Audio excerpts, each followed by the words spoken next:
సన్యాసం ఎలా స్వీకరించగలిగారు ఆ వయసుకి? 1975వ సంవత్సరం దాకా చదువుకునేటువంటి రోజుల్లో పెద్దస్వామి వారి యొక్క చూపు మా మీద పడింది. అది సాత్విక సమయం అంటారు దాన్ని. అయితే మీ అమ్మగారి పర్మిషన్ తీసుకుని రావాలి అని చెప్పారు. సో మమ్మల్ని వెళ్ళడానికి వారు అంగీకరించారు. 79 డిసెంబర్ 31వ తారీఖు నాడు ఇతను అలాంటి దానికి ఉపయోగపడతాడు అని వారు అంతకుముందే ఎక్కడో రాసి పెట్టారు. పాల బుగ్గల పసిడి వెన్నెల చిన్నారి ఓ నాన్న, మీ గురించి అమ్మ పాడిన పాట. పాల బుగ్గల పసిడి వెన్నెల చిన్నారి నీవేనా, ఉడమి పైన పండు వెన్నెల నింపగా వచ్చితివా నాన్న. కనుక మీ ఆజ్ఞ మాకు శిరోధార్యము అని ఆవిడ అంగీకారాన్ని తెలియజేశారు. దుర్గామాతని మీరు మా మేనత్త గారు ఆవిడ అని అన్నారు. సో నేను మీకు పుట్టాను కదా ఆయన 4 చేతులతోటి కనిపించాడు, ఆయుధాలతో. అప్పుడు ఆయన నన్ను తీసుకెళ్లి బలం చోట చేర్చండి, అక్కడ ఒక అమ్మాయి ఇప్పటికే పుట్టి ఉంటుంది, నేను చంపేవాడు ఆల్రెడీ పెరుగుతున్నాడు రా అని అంతర్ధానం అయిపోయింది. అందుచేత ఆవిడ కృష్ణుడికి సోదరి, ఆయన చెల్లెలు కనుక మనకి మేనత్త అయింది ఆవిడ. మీరు ఇళయరాజా గారి కార్యక్రమం ఏర్పాటు చేస్తున్నారని, ఆయనకంత సంగీతం అబ్బింది. అగ్రవర్ణాలకు చెందిన మనిషి కాదు ఆయన. ఒక వాద్య సంగీతాన్ని ఆయన అమర్చినట్లుగా ఇంకెవరు అమర్చలేరు. అది భగవద్ అనుగ్రహమా? లేదండి, నేనే కష్టపడి సంపాదించుకున్నాను అంటే. తిరుప్పణాళ్వార్, తిరుప్పాణాళ్వార్ హరిజన్. మీరు స్వామిని ప్రత్యక్షంగా దర్శించగలిగారు.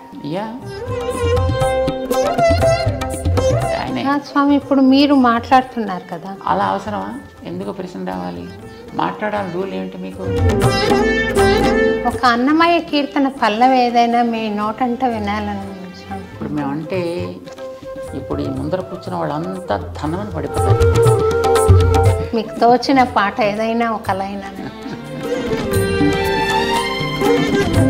గతులన్నీ ఖిలమైన కలియుగమందున గతి ఈతడే. ఆడవాళ్ళు వేదం చదవచ్చా, చదవకూడదా? పుస్తకాలు బజార్లో ప్రింట్ చేసి ఇస్తున్నప్పుడు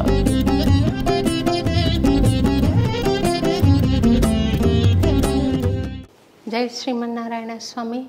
ఈ పాద పద్మాలకు నమస్కారాలు తెలుపుకుంటూ అనేక దాసోహాలు సమర్పించుకుంటూ ఈ కార్యక్రమాన్ని ప్రారంభిస్తాను స్వామి. నేను ఇంతవరకు ఇటువంటి కార్యక్రమం ఎప్పుడూ చేయలేదు స్వామి.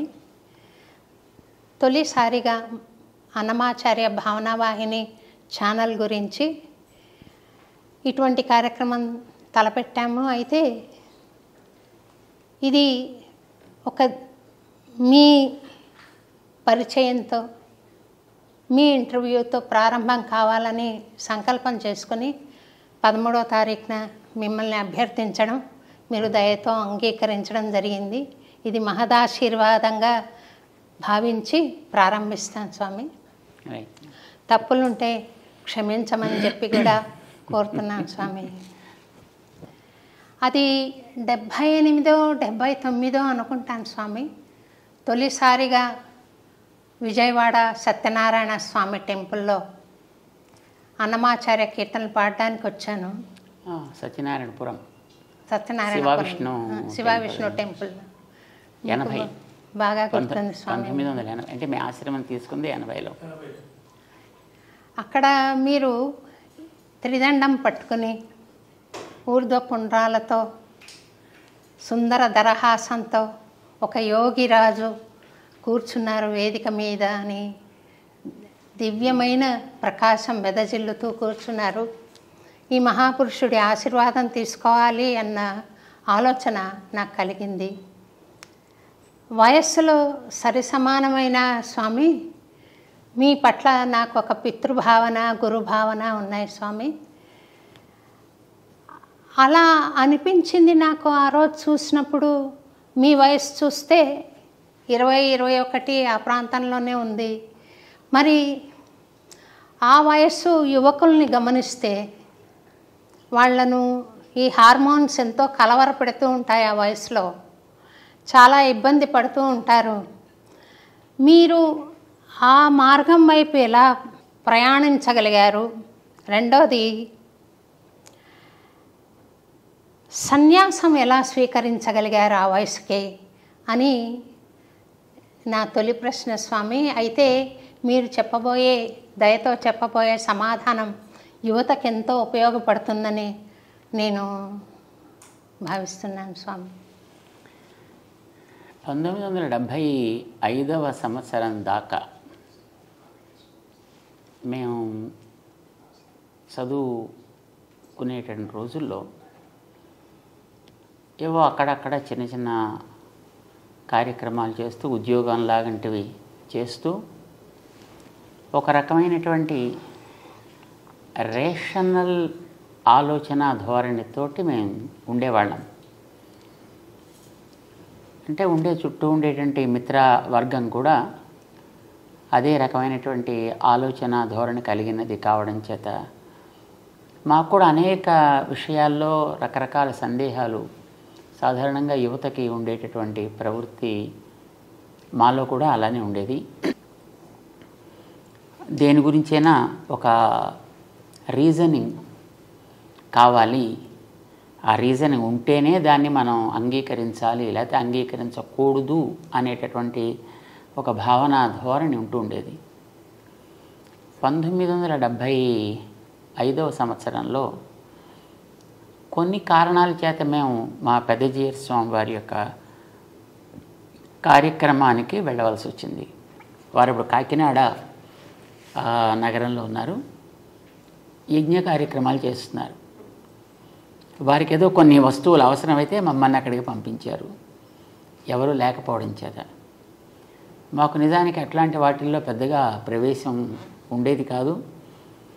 అలాంటి వాటి వైపు కూడా మేము ఎప్పుడు వెళ్ళేవాళ్ళం కాము. కానీ అప్పుడు అవసరాన్ని బట్టి మమ్మల్ని పంపించడం చేత మేము వాటి పక్కకి వెళ్ళవలసి వచ్చింది. పెద్దస్వామి వారి యొక్క దృష్టి మా మీద 75వ సంవత్సరపు భోగినాడు తెల్లవారుజామున 4:30-5 గంటల మధ్య వారి యొక్క చూపు మా మీద పడింది. అది సాత్విక సమయం అంటారు దాన్ని. దినం మంచి దినం, సమయం చాలా సాత్వికమైనటువంటి సమయం. మహానుభావులైనటువంటి ఆచార్యుల యొక్క చూపు మా మీద పడ్డ వేళ విశేషం అయి ఉంటుంది.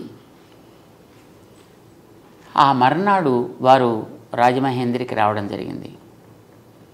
రాజమండ్రిలో వారు ఉదయపు తీర్థగోష్ఠి జరిగే సందర్భంలో మాకు ఒక స్టెనోగ్రాఫర్ కావాలి అని అడిగారు. మేము అప్పటికి దాన్ని నేర్చుకుని ఉన్నాం, షార్ట్ హ్యాండ్ టైపు రెండు నేర్చుకుని ఉన్నాం అన్నమాట. సరే, వారికి పెద్ద బస్సు ఉంది, బస్సులో వాడు యాత్రలు చేస్తుంటారు. మాకు తిరగడం అంటే చిన్నప్పటి నుంచి సరదా. మాకు దేవుడు, పూజలు, ఆరాధనలు ఇలాంటి వాటితోటి మాకేమీ పెద్ద పరిచయం లేకపోయినా సరే, పెద్ద బస్సు ఉంది, తిరుగుతుంటారు ఎప్పుడూను.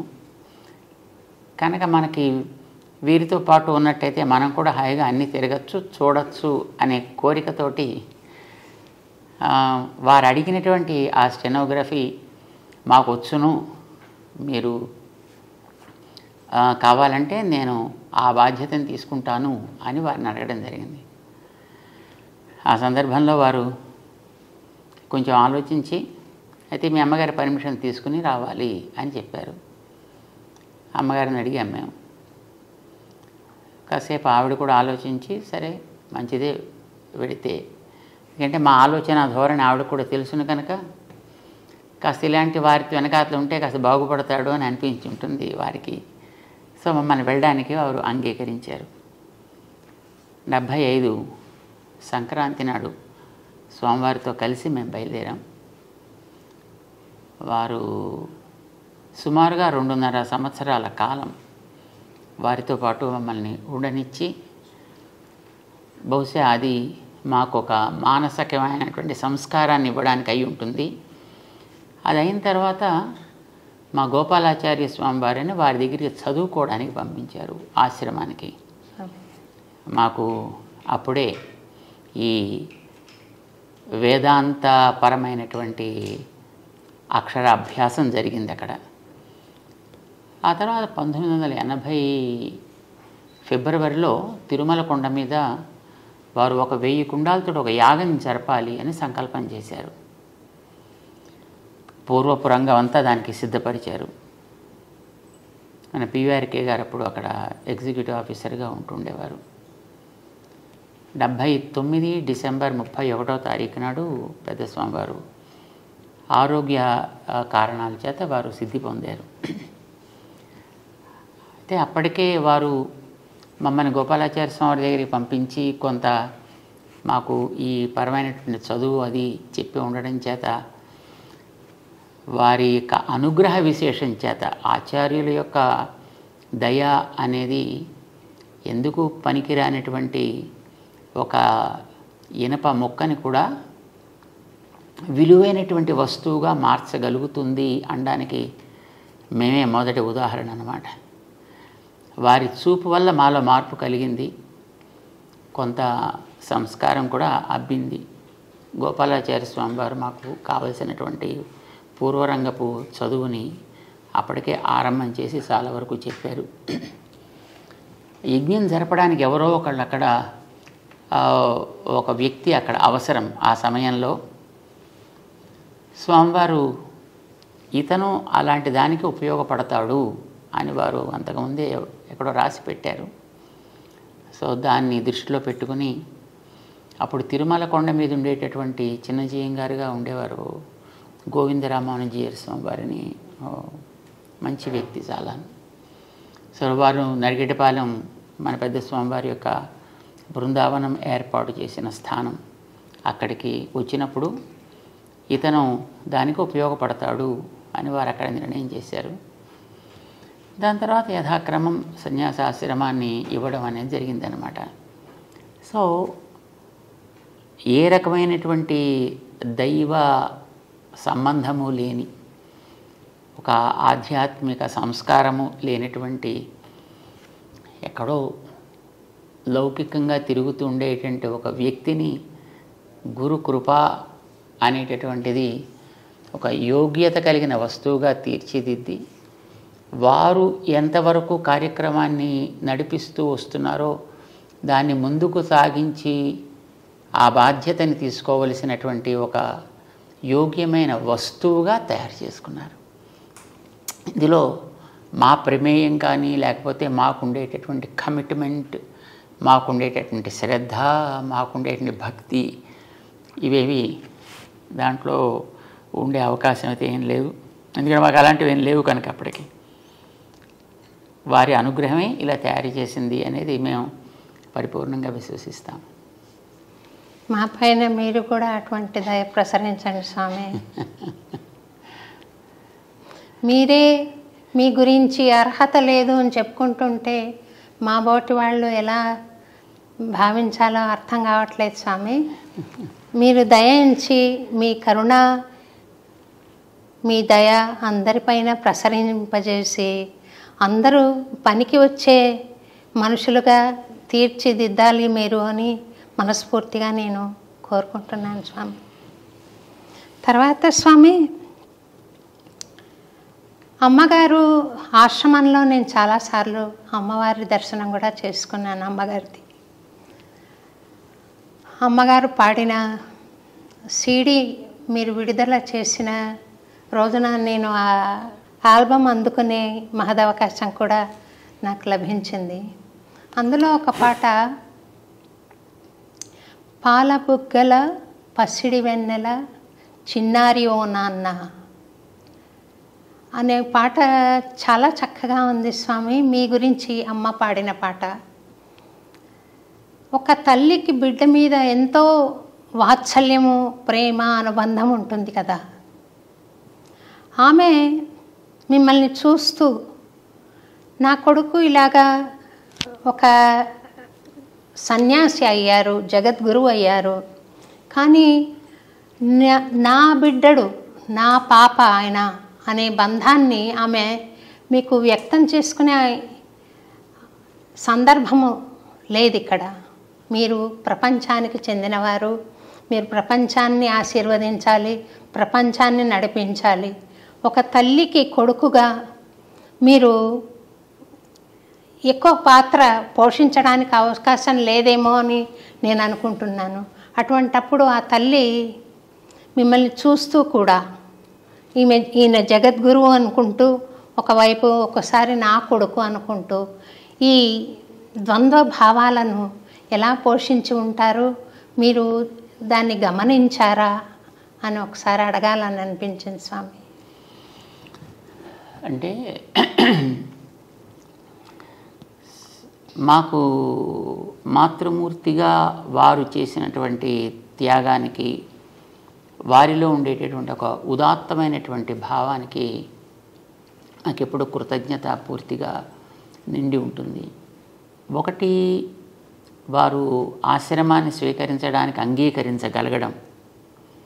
రెండవది, ఆశ్రమం తీసుకున్న తర్వాత ఆయా సందర్భాల్లో ఎప్పుడైనా రావడం, చూడడం జరిగినప్పుడు వారి యొక్క ప్రవృత్తి, వారిలో ఉండేటటువంటి ఒక భావ ఉద్వేగం ఎలా ఉండేది అనేది. సో ఇవి రెండు అంశాలు ఇందులో. మొట్టమొదట పెద్దజీయర్ స్వామివారు అంటే మాకు ఆశ్రమాన్ని ఇలాగా తీసుకొచ్చినటువంటి మా గురువుగారు. వారే మా మాతృమూర్తికి కూడా ఆచార్యులు. వారే పంచ సంస్కారాలు చేసి మంత్రార్థాలని ఉపదేశం చేసిన వారు. ఒకసారి 1976-77 సమయంలో అన్నమాట, మేము ఇక్కడ సికింద్రాబాద్లో లక్ష్మీనారాయణ స్వామి సన్నిధిలో పెద్ద స్వామివారు వేయించేసి ఉండే సందర్భంలో వారు అమ్మగారు అక్కడ ఉండేటప్పుడు వారిని అడిగారు, మేము ఇతన్ని ఈ మార్గంలోకి తీసుకోవడానికి మీకేమైనా అభ్యంతరమా అని అడిగారు. అయితే వారు ఆచార్యులుగా ఈ రకమైనటువంటి ప్రశ్న వేసినప్పుడు ఆవిడ నాకైతే మీరేది మంచిది అని అనుకుంటే ఆ మార్గంలో మీరు నడిపించడానికి మీకు అన్ని అధికారాలు ఉన్నాయి కనుక మీ ఆజ్ఞ మాకు శిరోధార్యము అని ఆవిడ అంగీకారాన్ని తెలియజేశారు. ఇది మొదట. రెండవది, చదువుకోవడానికి లౌకికమైనటువంటి చదువులతో అంతకుముందు ఉండేటటువంటి ఏదో చిన్న చితుకు ఉద్యోగాలు చేస్తుండేటువంటి ఒక వ్యక్తి అది కూడా వదిలిపెట్టేసి ఇలాగ వెంట వెళ్ళాలి అని అడిగినప్పుడు ఆవిడకి అనిపించి ఉంటుంది, బహుశా ఇలా వెడితేనన్నా ఈ పిల్లాడు బాగుపడతాడు అని అనిపించి ఉంటుంది ఆవిడకి. అందుకోసం వెళ్ళమన్నారు. అలా వెళ్ళమని అనగలగడం అనేది ఒక మహోపకారంగా మేము భావిస్తాం. ఇక మూడవది, వారు పెద్ద స్వామివారు సిద్ధి పొందిన తర్వాత ఈ ఆశ్రమాల్లోకి ఇంకా నిజంగా ప్రవేశించాలి అని అనుకున్నప్పుడు ఆవిడ మనస్ఫూర్తిగా ఆశీర్వదించి ఆచార్యుల యొక్క సంకల్పాన్ని చక్కగా నెరవేర్చాలి, దిగంతాలకి వ్యాపింప చేయాలి, ఇదే ఆశీర్వచనం చేశారు ఆవిడ. అది వారిలో ఉండేటువంటి ఔదార్యం. సాధారణంగా ఇలా ఎవరైనా పిల్లవాడు లాంటి కార్యక్రమాలకు పెడతానంటే తల్లి ఆశీర్వదించడం అది ఉంటుంది. తర్వాత ఎప్పుడైనా మా దగ్గరికి ఎక్కడైనా కార్యక్రమాలు జరిగేటప్పుడు కానీ లేదా ఆశ్రమంలో ఏదైనా ప్రవచనాలు అవి జరుగుతుండేటప్పుడు కానీ వారు కూడా అవకాశం ఉంటే వచ్చి అక్కడ కొన్ని రోజులు ఉండడం జరుగుతుండేది. కానీ అలా ఎప్పుడైనా వచ్చినప్పుడు ఇక్కడి నుంచి ఏదో ఆశించేటువంటి ప్రవృత్తి ఎప్పుడు కూడా వారిలో లేదు. వారు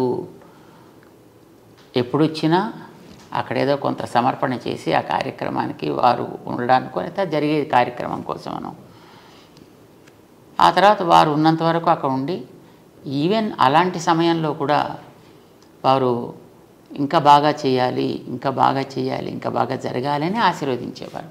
ఎప్పుడైనా అప్పుడప్పుడు ఈ దీపావళి పండుగ అలాంటివి ఏమైనా వచ్చినప్పుడు ఉత్తరం రాస్తూ ఉండేవారు. ఒకవేళ మన దగ్గర లేని సందర్భం ఎప్పుడైనా ఏర్పడితే అలా రాసినప్పుడు కూడా ఉత్తరంలో మొదటి చివరి దాకా ఆచార్యుల యొక్క గొప్పతనం, ఆ ఆచార్యుల యొక్క మార్గాన్ని నడిపించే బాధ్యత తీసుకున్న వ్యక్తిగా నీ బాధ్యత ఏమిటి, ఎలా ఉండాలి, ఇంకా బాగా చేయాలి, ఇంకా బాగా అందరికీ చెప్పాలి, ఇంకా ఈ మార్గాన్ని మనం విస్తరింప చేయాలి. ఇదే వారిప్పుడు కూడా మాట్లాడుతూ ఉండేవారు తప్ప ఇతరమైన లౌకికమైనటువంటి విషయాల గురించి కానీ కుటుంబపరమైనటువంటి విషయాల గురించి కానీ ఎప్పుడూ ప్రస్తావన వారు చేసేవారు కారు. ఇక మేము ఉండే స్థానంలో ఎప్పుడైనా వారు ఉంటే రోజు హారతి ఇస్తూ ఉండేవారు. ఆ హారతి ఇచ్చేటప్పుడు కూడా వారికి తను నా పిల్లవాడు అనేటువంటి భావన కంటే కూడా ఆచార్య స్థానంలో ఉన్నటువంటి ఒక వ్యక్తిగానే వారు భావించారు తప్ప తన పిల్లవాడని వారు భావించినట్లుగా ఎప్పుడు కూడా మేము ఫీల్ అవ్వలేదు అలాగా. సో ఇది వారిలో ఉండేటువంటి సంస్కార విశేషం. వారు ఆ రకంగా మాకు ప్రోత్సాహాన్ని జరిగే కార్యక్రమాల్లో ఇంకా బాగా జరపాలి అని ఎప్పుడు ఇస్తుండేవారు. అంచేత మేము కూడా ఎప్పుడు ఏ రకమైనటువంటి ఇతర ఆలోచన చేయాల్సిన అవసరం వారు కలగనివ్వలేదన్నమాట. కూర్చోలే స్వామి.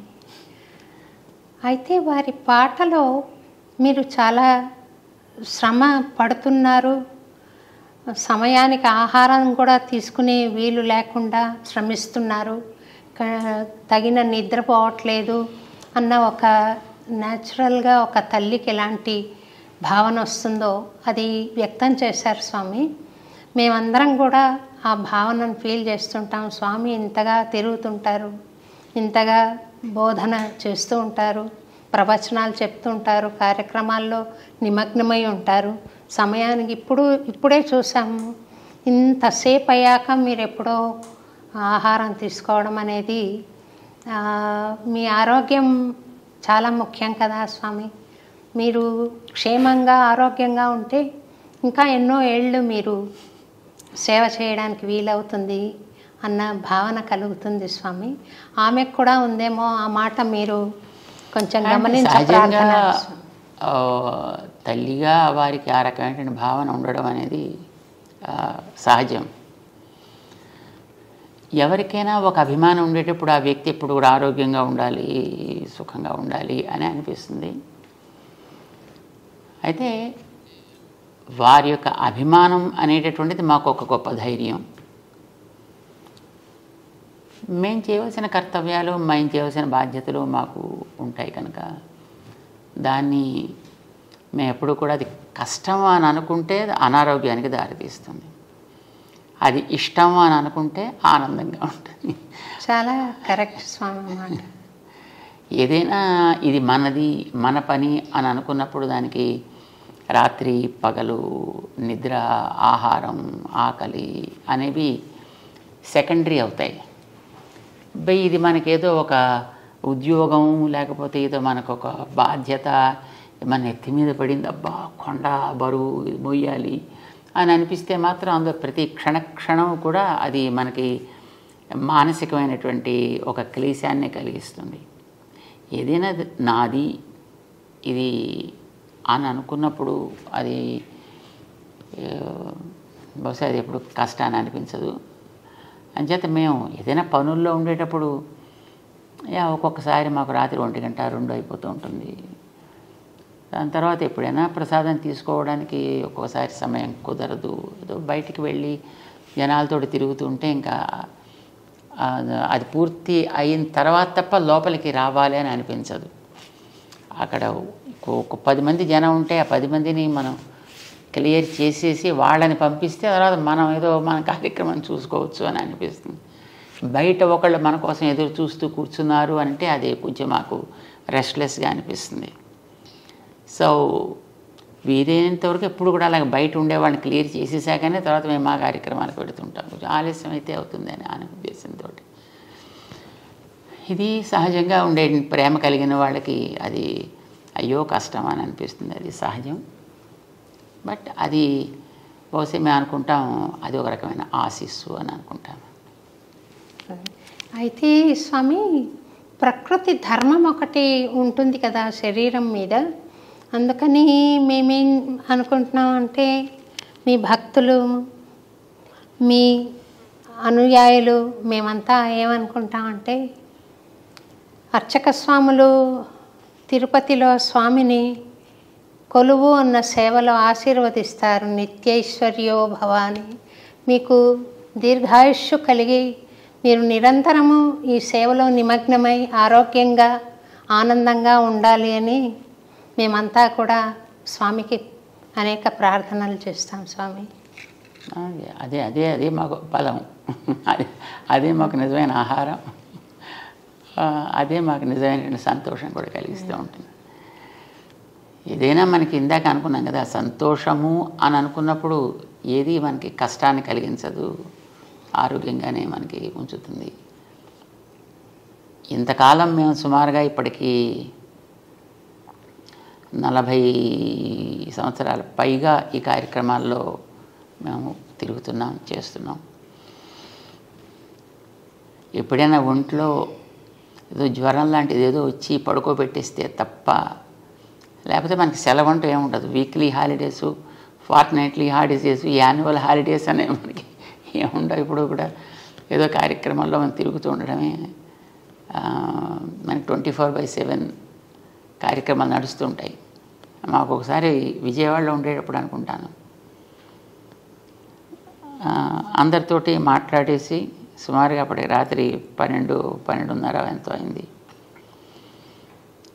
అప్పుడు అందరూ వెళ్ళిపోయారు కదా, ఇంకా మళ్ళీ ఇంకా లోపలికి వెడదాము అని మేము అనుకుంటున్నాం. ఇంతలో అప్పటికి శ్రీశైలం దేవస్థానంలో వేద పండితులుగా ఉండేవారు ఒక ఆయన, విశ్వనాథ అవధాని అని, అధర్వవేద పండితులైన. మాకు చిన్నప్పటి నుంచి మంచి మిత్రులు. మన పెద్ద స్వామివారి కార్యక్రమాల్లో వారు పారాయణ చేస్తూ ఉండేవారు, మేము మిగతా కార్యక్రమాలు మేము చూసుకుంటూ ఉండేవాళ్ళం. సో ఆ రకంగా మాకు చక్కటి మైత్రి ఉంది. వారు అప్పుడు ఎటో యాత్ర చేస్తూ రాత్రి 12:30 తర్వాత వచ్చారు. సరే మేము లోపలికి వెళ్ళాలనుకుంటున్నాం, ఇంతలో ఆయన వచ్చారు. అప్పుడు అక్కడ ఉండేటువంటి వాళ్ళు, అయ్యో అయ్యో త్వరగా ఇంకా ఎప్పటికీ చాలా ఆలస్యం అయిపోయింది, విశ్రాంతి తీసుకోవాలి అంటే, ఆ వచ్చిన ఆయన అన్నారు, స్వాముల వారికి విశ్రాంతి ఏమిటి? స్వాముల వారు మా అలాంటి వాళ్ళ కోసం ఎప్పుడు ఉండాలి కదా, అంచేత వారికి ఇదే విశ్రాంతి అన్నారు వారు. మాకు ఇప్పుడు అట్లానే అనిపిస్తుంది. మాకు నాకు గుర్తుంది స్వామి, 91లో అనుకుంటా సిద్దిపేట వచ్చాం మిమ్మల్ని రవీంద్ర భారతిలో జరిగే అన్నమాచార్య జయంతి ఉత్సవానికి ఆహ్వానించడానికని. మీరు తొలిసారిగా రవీంద్ర భారతి ప్రాంగణంలో పాదం మోపారు. చాలా సంతోషం కలిగింది.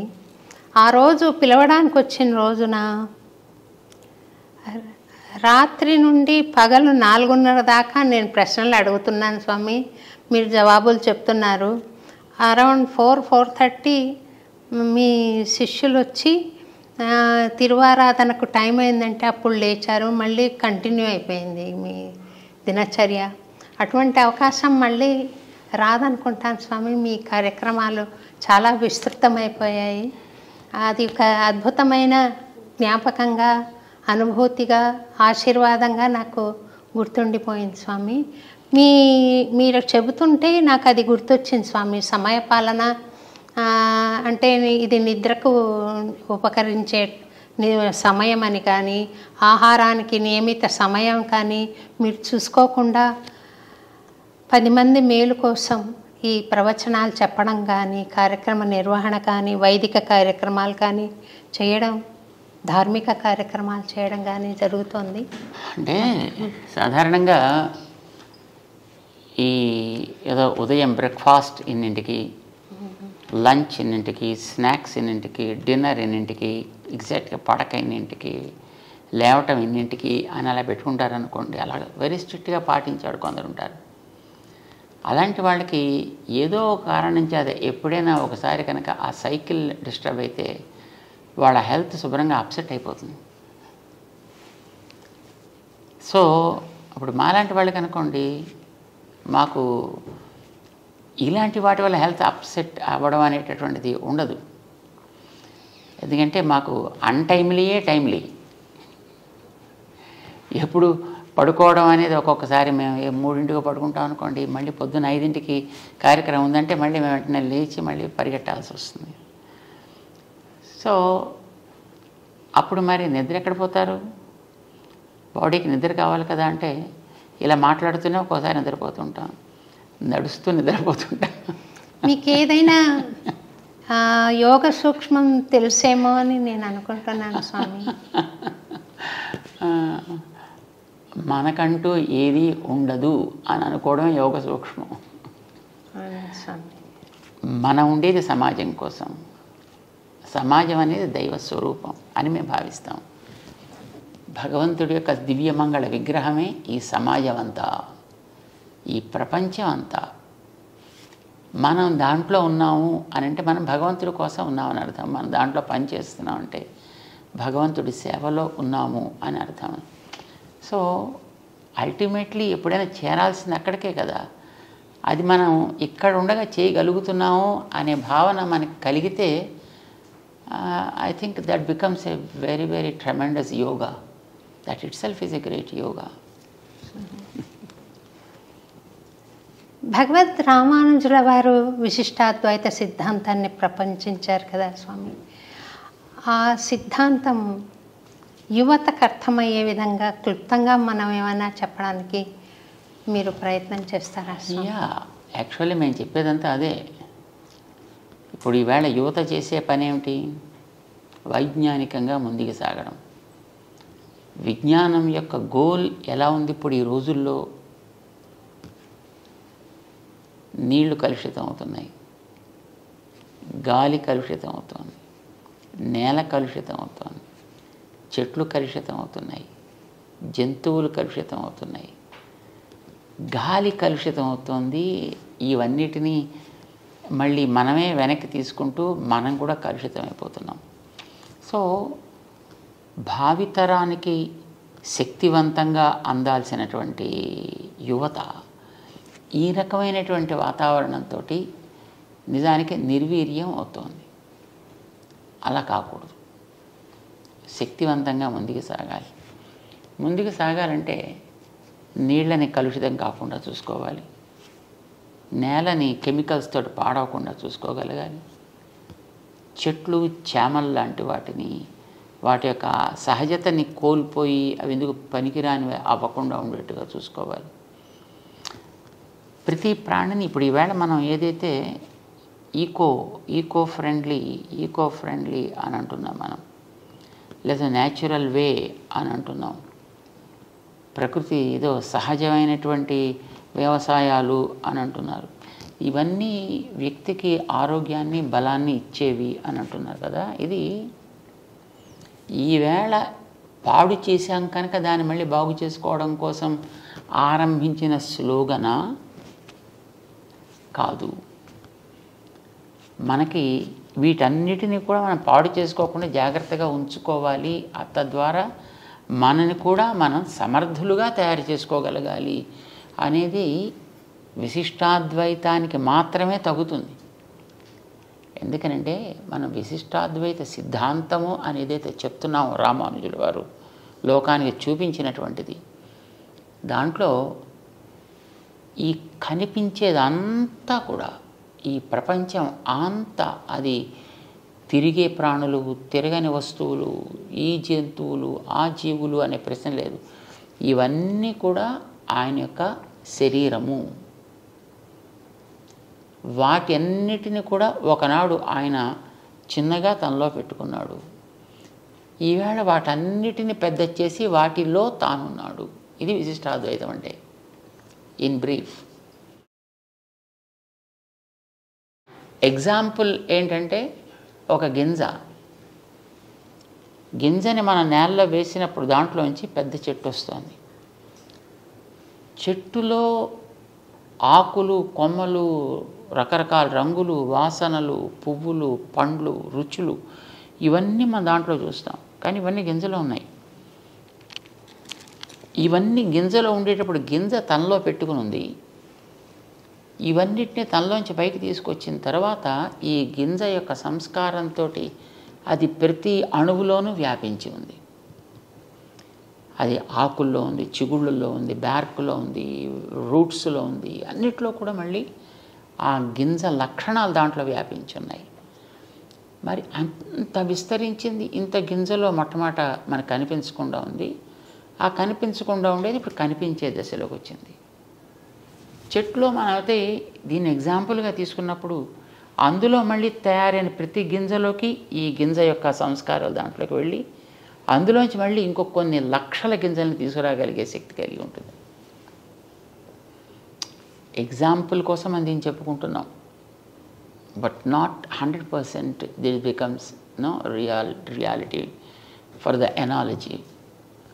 ఎందుకనంటే మనకి గింజ మొక్కను తీసుకొచ్చాక అది వెళ్ళిపోతుంది. కానీ ఈ ప్రపంచానికి అంతటికీ గింజ దైవం, భగవంతుడు. తనలోంచి ఇవి పైకి తెస్తాడు. పైకి తెచ్చిన తర్వాత వాటి లోపల మళ్ళీ తన శక్తితోటి ఉండి నిలబెడతాడు, మళ్ళీ వెనక్కి తీసుకుంటూ ఉంటాడు.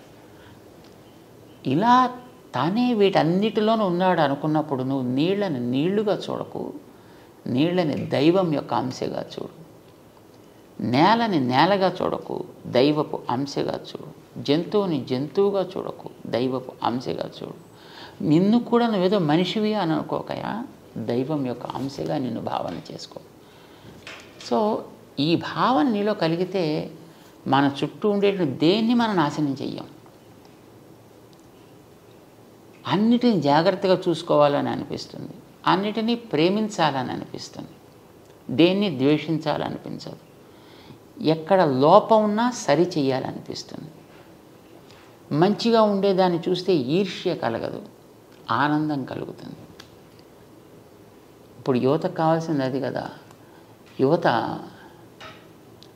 నేను, నాది, నా కోసం ఇలా పెరుగుతోంది. ఇప్పుడు విజ్ఞానం పెరుగుతున్న మాట వాస్తవం, కానీ ఈ విజ్ఞానానికి పంచుకోవడం అనేటటువంటిది పోయింది.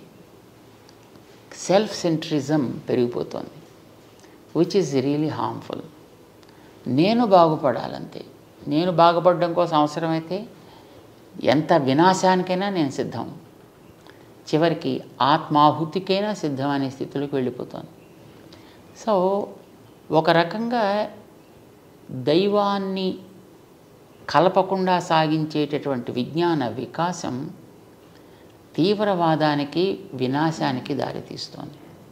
అలా తీయకుండా ఉండాలి అని అంటే దైవాన్ని దానికి తోడు చేసుకోగలిగితే అక్కడ వ్యక్తిలో వినయం కలుగుతుంది, ఒక మమత పెరుగుతుంది. సో కావలసింది ఇది విశిష్టాద్వైతం చెప్పేది. దానికి మన బాడీనే మన ఎగ్జాంపుల్గా చెప్తాము ఎప్పుడు. ఇప్పుడు మన శరీరంలో ఎన్నో అవయవాలు ఉన్నాయి, ఒక్కొక్క దానికి పని వేరు, ఒక్కొక్కటి ఉండే స్థానం వేరు. కానీ నేను అన్నిటినీ ప్రేమిస్తాను, అన్నీ నా బాగు కోసం, నా ఆనందం కోసం పనిచేస్తాయి. అలా చేస్తుంటేనే నేను ఆరోగ్యంగా ఉంటా, అవి ఆరోగ్యంగా ఉంటాయి. ఒకవేళ అది నా కోసం పని చేయకపోతే దాన్ని డాక్టర్ గారి దగ్గరికి వెళ్ళి యాంపుటేట్ చేయడం లాంటిది ఏదో చేస్తాను దాన్ని. ఇది ఒక రైట్ ఎనాలజీగా మనం తీసుకోగలిగితే మనం అందరం కూడా all of us are different parts of that universal power. దేవుడు అని మనం పేరు పెట్టి పిలుస్తున్నాం దానికి. వేదాలు చెప్పే కనుక దాన్ని నారాయణ అని మనం అంటాం. మనం అంతా కూడా దాంట్లో భాగాలు. చెట్లు, నీళ్లు, నిప్పులు, గాలి, జంతువులు అన్నీ దాంట్లో భాగాలే. కనుక దేన్ని కూడా మనం అనాదరించడానికి వీల్లేదు, దేన్ని కూడా అబ్యూస్ చేయడానికి వీల్లేదు. ప్రతిదాన్ని జాగ్రత్తగా చూసుకోవాలి, ఒకదానితో ఒకటి తోడు పడగలిగేటట్లుగా ఉండాలి అనేది విశిష్టాద్వైతపు సారాంశం. అంచేత మనకి కనిపించే ఇదంతా వేరు, నేను వేరు కాదు, అది కూడా నాతో ఒక భాగం, నేను కూడా దాంట్లో ఒక భాగాన్ని. ఇది మన యువతలో కనుక కలగలిగితే ఐ థింక్ సెల్ఫ్ డిసిప్లిన్ ఒకటి ఏర్పడుతుంది వ్యక్తుల్లో. రెండవది ఏ టెండర్నెస్ ఇన్ ద హార్ట్. హృదయ స్పంది అవ్వగలిగేటువంటి భావనాధార బయలుదేరుతుంది. ఇది సాగాలి. ఇది ఎంతెంత సాగితే ఆ ప్రవాహం కింద ఉండే అంతరాలన్నీ కూడా కవర్ అయిపోతాయి. ఇప్పుడు నీటి ప్రవాహం పెరిగితే నేల మీద ఉండే హెచ్చుతగ్గులన్నీ కూడా కనిపించకుండా పోయినట్టుగా వ్యక్తిలో ఉండేటటువంటి ఈ దైవీ భావన యొక్క ప్రవాహం ఎంత పెరిగితే ఈవేళ మన సమాజంలో జాతులు, కులాలు, మతాలు పేర్లతో కలిగే అంతరాలన్నీ నశిస్తే నిజంగా అప్పుడు ఎంత అద్భుతమైనటువంటి సమాజాన్ని మనం తయారు చేసుకోవచ్చు. ఇలా తయారు కావడానికి విశిష్టాద్వైతం ఒకటే మనకి దారి చూపించగలిగేది. దీన్నే మనం అర్థం చేసుకోవడమే ప్రయత్నం చేయాలి. యువతకి దీన్ని అందుకోగలిగేటువంటి రుచి కలిగించాలి. ఈ రుచి దీనికి సైంటిఫిక్ ప్రాసెస్ ఉందా లేదా అనేటటువంటిది ఒక జనరల్ ఆలోచన. సో మేమంటాం, ఇప్పుడు టెంకలోంచి చెట్టు వస్తుంది, నీకు సైన్స్ ఎందుకు, దానికి ఎవరికి కావాలి, దానికి ఫిలాసఫీ ఎందుకు, దానికి తీసుకెళ్ళి టెంక నేలలో పారిస్తే కొన్ని రోజుల తర్వాత ఆటోమేటిక్గా దాంట్లోంచే మొలక వస్తుంది. సో ఈ సిద్ధాంతాలని మనం ఏదో ఒక రకంగా చదువు ద్వారా కావచ్చు, లేదు వాడికి వినగలిగేటటువంటి ఏదో ఒక మార్గం ద్వారా వాళ్ళ చెవుల్లో కనుక మనం దీన్ని వేయగలిగితే ఇది క్రమంగా ఒకనాటికి అది మొలకెత్తి మహామానై పెరగచ్చు. చాలా బాగుంది స్వామి. ఆ మంచి రోజు వస్తుందని ఎదురు చూద్దాం స్వామి. తప్పకుండా రావాలి కదా, అది రావాలి. నేను ఒకసారి నాకు రాఖీ తమ్ముడు అక్కడ ఉన్నాడు స్వామి. వాడి పెళ్లి చూపులకు వెళ్ళాను. ఆ అమ్మాయిని తీసుకొచ్చారు. వాళ్ళ ఇంట్లో ఒక అరలో ఎర్ర మూట, ఒక పెద్ద మూట ఉందన్నమాట. నాకు దాని మీద ఆశ్చర్యం కలిగింది. ఏమిటి పూజా మందిరంలో ఆ మూట అని అడిగాను. అది భగవద్గీత అండి అన్నది. చదువుతావా నువ్వు అని అడిగితే లేదు పూజ చేస్తాము అన్నది.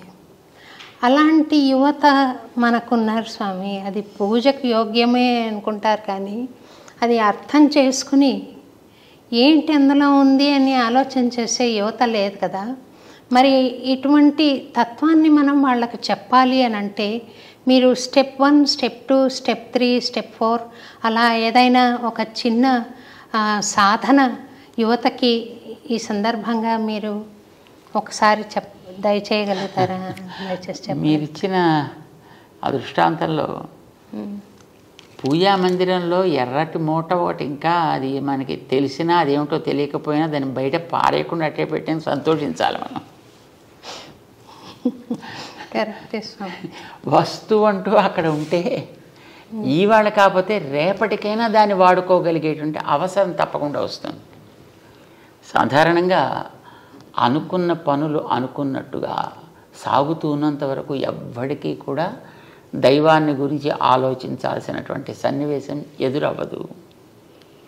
ఎప్పుడైనా జీవితంలో ఎదురు దెబ్బ తగిలినప్పుడే ఆలోచన ప్రారంభమవుతుంది. నేను ఏమిటి, ఎందుకు నాకు ఇలా ఎదురు దెబ్బ తగిలింది, నాకు అన్ని సౌకర్యాలు ఉన్నాయి, అన్ని వసతులు ఉన్నాయి, అన్ని వనరులు ఉన్నాయి, అన్నిటిని వాడుకోగలిగే శక్తి నాలో ఉంది, అయినా ఎందుకు ఇది ఫెయిల్ అయింది?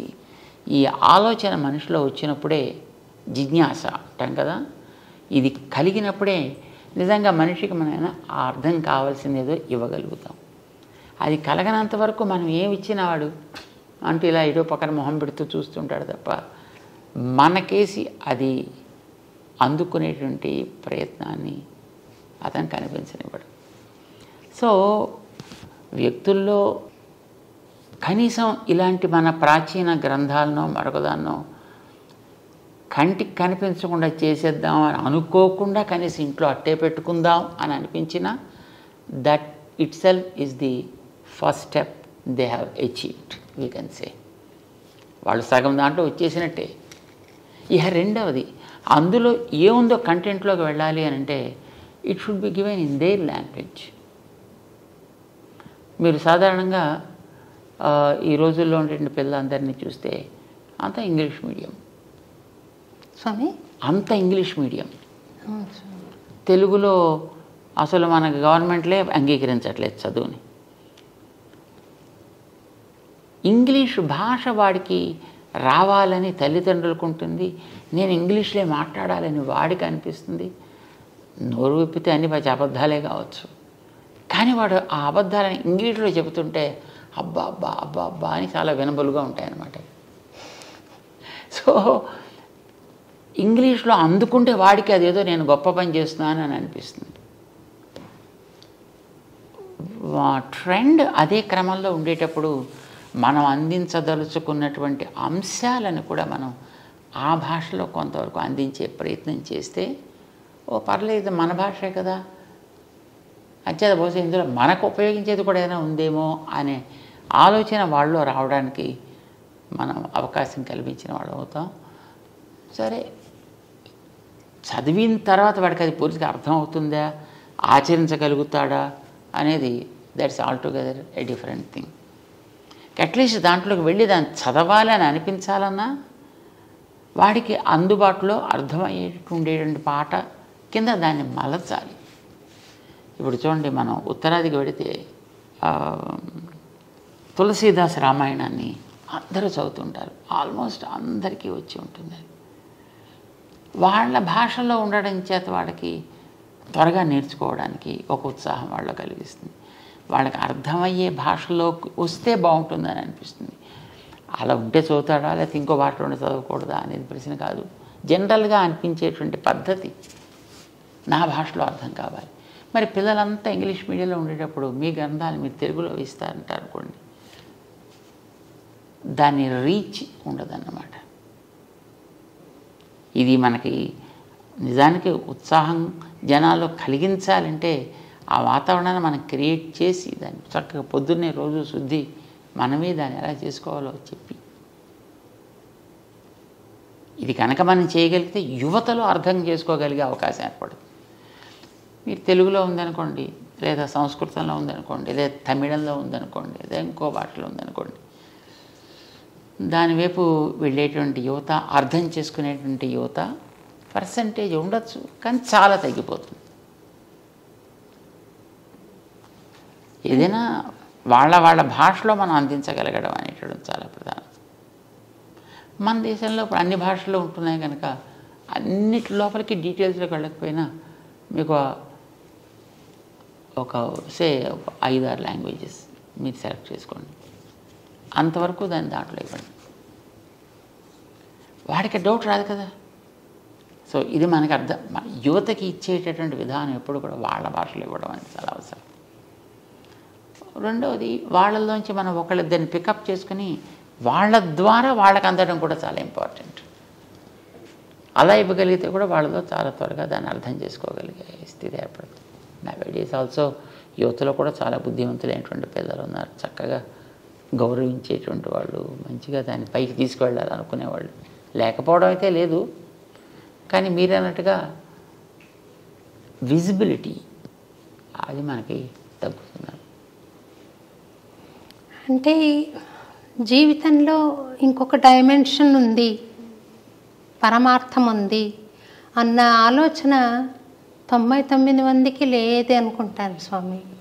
వాళ్ళకి అటువంటి వాళ్ళకి మనం ABCD అని చాలా సింప్లిఫై చేసి మనం ఈ సాధనా క్రమాన్ని వాళ్ళకి అందించే ప్రయత్నం మీ బోటి వాళ్ళు చేస్తే చాలా బాగుంటుందేమో అని నేను అనుకుంటున్నాను. చేయాలంటే వాళ్ళకి మనం we have to conduct classes to those people. పిల్లలకి మనకి ఎప్పుడెప్పుడు వాళ్ళకి లాంగ్ వీకెండ్స్ దొరుకుతాయో లేదా హాలిడేస్ ఉంటాయో అలాంటి టైంల్లో వాళ్ళకి మనం ఇలాంటి వాటిని మనం కండక్ట్ చేయగలిగితే డెఫినెట్లీ వాళ్ళలో మార్పు వస్తుంది. ఇప్పుడు మన వాళ్ళు సమ్మర్ క్యాంప్స్ కండక్ట్ చేస్తుంటారు. ఆ క్యాంప్స్లో కొంతమంది పాల్గొంటుంటారు డిఫరెంట్ ఏరియాస్లో. క్యాంప్ అయిన తర్వాత వాళ్ళ ప్రవర్తనలో చాలా రకాల మంచి మార్పులు వస్తాయి. సో కండక్ట్ చేయడం ఈజ్ ఆల్వేస్ అడ్వైజ్డ్. మీరు ఒకసారి దసరా నవరాత్రుల్లో దుర్గాష్టమి రోజు అన్నమయపురం దయచేశారు స్వామి మా ఆహ్వానం మీద. ధైర్య అవార్డు ఇవ్వడానికి వచ్చారు మీరు. అప్పుడు దుర్గామాతని మీరు మా మేనత్త గారు ఆవిడ అని అన్నారు. చాలా సంతోషంగా ఒక చమత్కారంగా మాకు బాగా అందరికీ బాగా అనిపించింది స్వామి. వారు మేనత్త అని మీరు అంటుంటే అంతలా ఆత్మీయ భావన ఎక్స్ప్రెస్ చేస్తుంటే నేను చరిత్రను ఒకసారి పరిశీలిస్తే కులోత్తుంగ చోళుడు మన గోవిందరాజస్వామి విగ్రహాన్ని సముద్రం పాలు చేయడం కానీ, ఇలా పాల్కురికి సోమనాథుడు విష్ణు సహస్రనామాల్లో అధోక్షజ అన్న నామాన్ని వక్రంగా వ్యాఖ్యానించడం కానీ బాధ కలిగిస్తాయి. ఇది ఏమైనా మనం విష్ణుమూర్తిని స్మరించడం ఒక పార్టీ లాగా అవుతుందా స్వామి? శివుడు కూడా సమానమేనా? లేకపోతే విష్ణువు ఎందుకు అలాగా తోసేశారు వాళ్ళు? ఈ శైవులు అలా చేయడం కానీ, అలాగే ఒక అపోహ ఉంది స్వామి. భగవద్ రామానుజుల వారు చాలా శైవ క్షేత్రాలను వైష్ణవ క్షేత్రాలుగా మార్చారు అన్న అపోహ ఉంది. ఈ ఇంటర్వ్యూ ద్వారా మీ ద్వారా వాటిని ఆ అపోహ తొలగించాలి అనే ప్రయత్నంలో ఈ ప్రశ్నను అడుగుతున్నాను స్వామి. నేను రామానుజుల వారు వైష్ణవాలయాలుగా శైవాలయాల్ని మార్చడము అనేటటువంటిది చరిత్రకి దూరమైనటువంటి అంశం. ఎప్పుడు ఎక్కడ దేన్ని అలాగ మార్చినటువంటి సన్నివేశాలు మన చరిత్రలో లేవు. ఇప్పుడు ఇంకా అందులోకి మార్చుకున్న ఉన్నాయి. ఇప్పుడు కులోత్తుంగ చోళుడి యొక్క సన్నివేశమే చూసినట్టయితే అది ఒక అద్భుతమైనటువంటి వైష్ణవ క్షేత్రం. దాన్ని అతను కేవలం శివాలయం కింద దాన్ని కన్వర్ట్ చేయడం జరిగింది. అయితే ఆ చేయడం అనేటటువంటిది వైష్ణవ సంప్రదాయం మీదో శైవ సంప్రదాయం మీదో అవగాహన ఉండి కానీ, దాని మీద భక్తి ఉండి కానీ చేసినటువంటి వ్యక్తి కాడతను కేవలం రాజకీయ లబ్ధి కోసం చేసినటువంటి పని. అది అతను కేవలం తనకి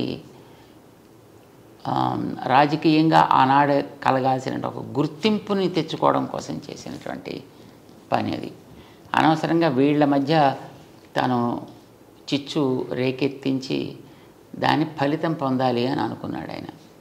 దానికోసం ఆయన వాడుకున్నాడు చిదంబర క్షేత్రాన్ని. నిజానికి చిదంబర క్షేత్రం అతి ఉత్తమమైనటువంటి వైష్ణవ క్షేత్రం.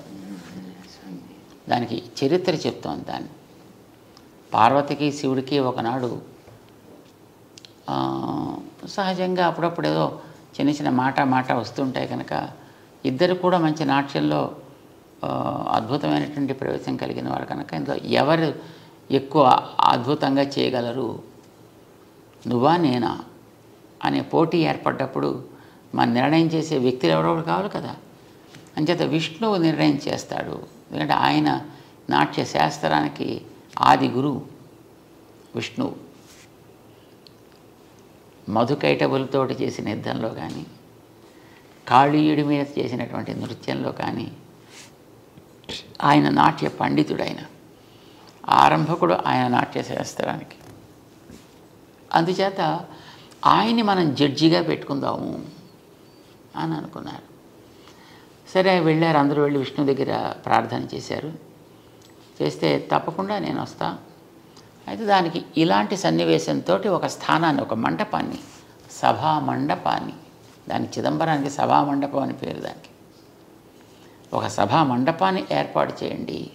ఒక కనక సభ అంటారు దాన్ని.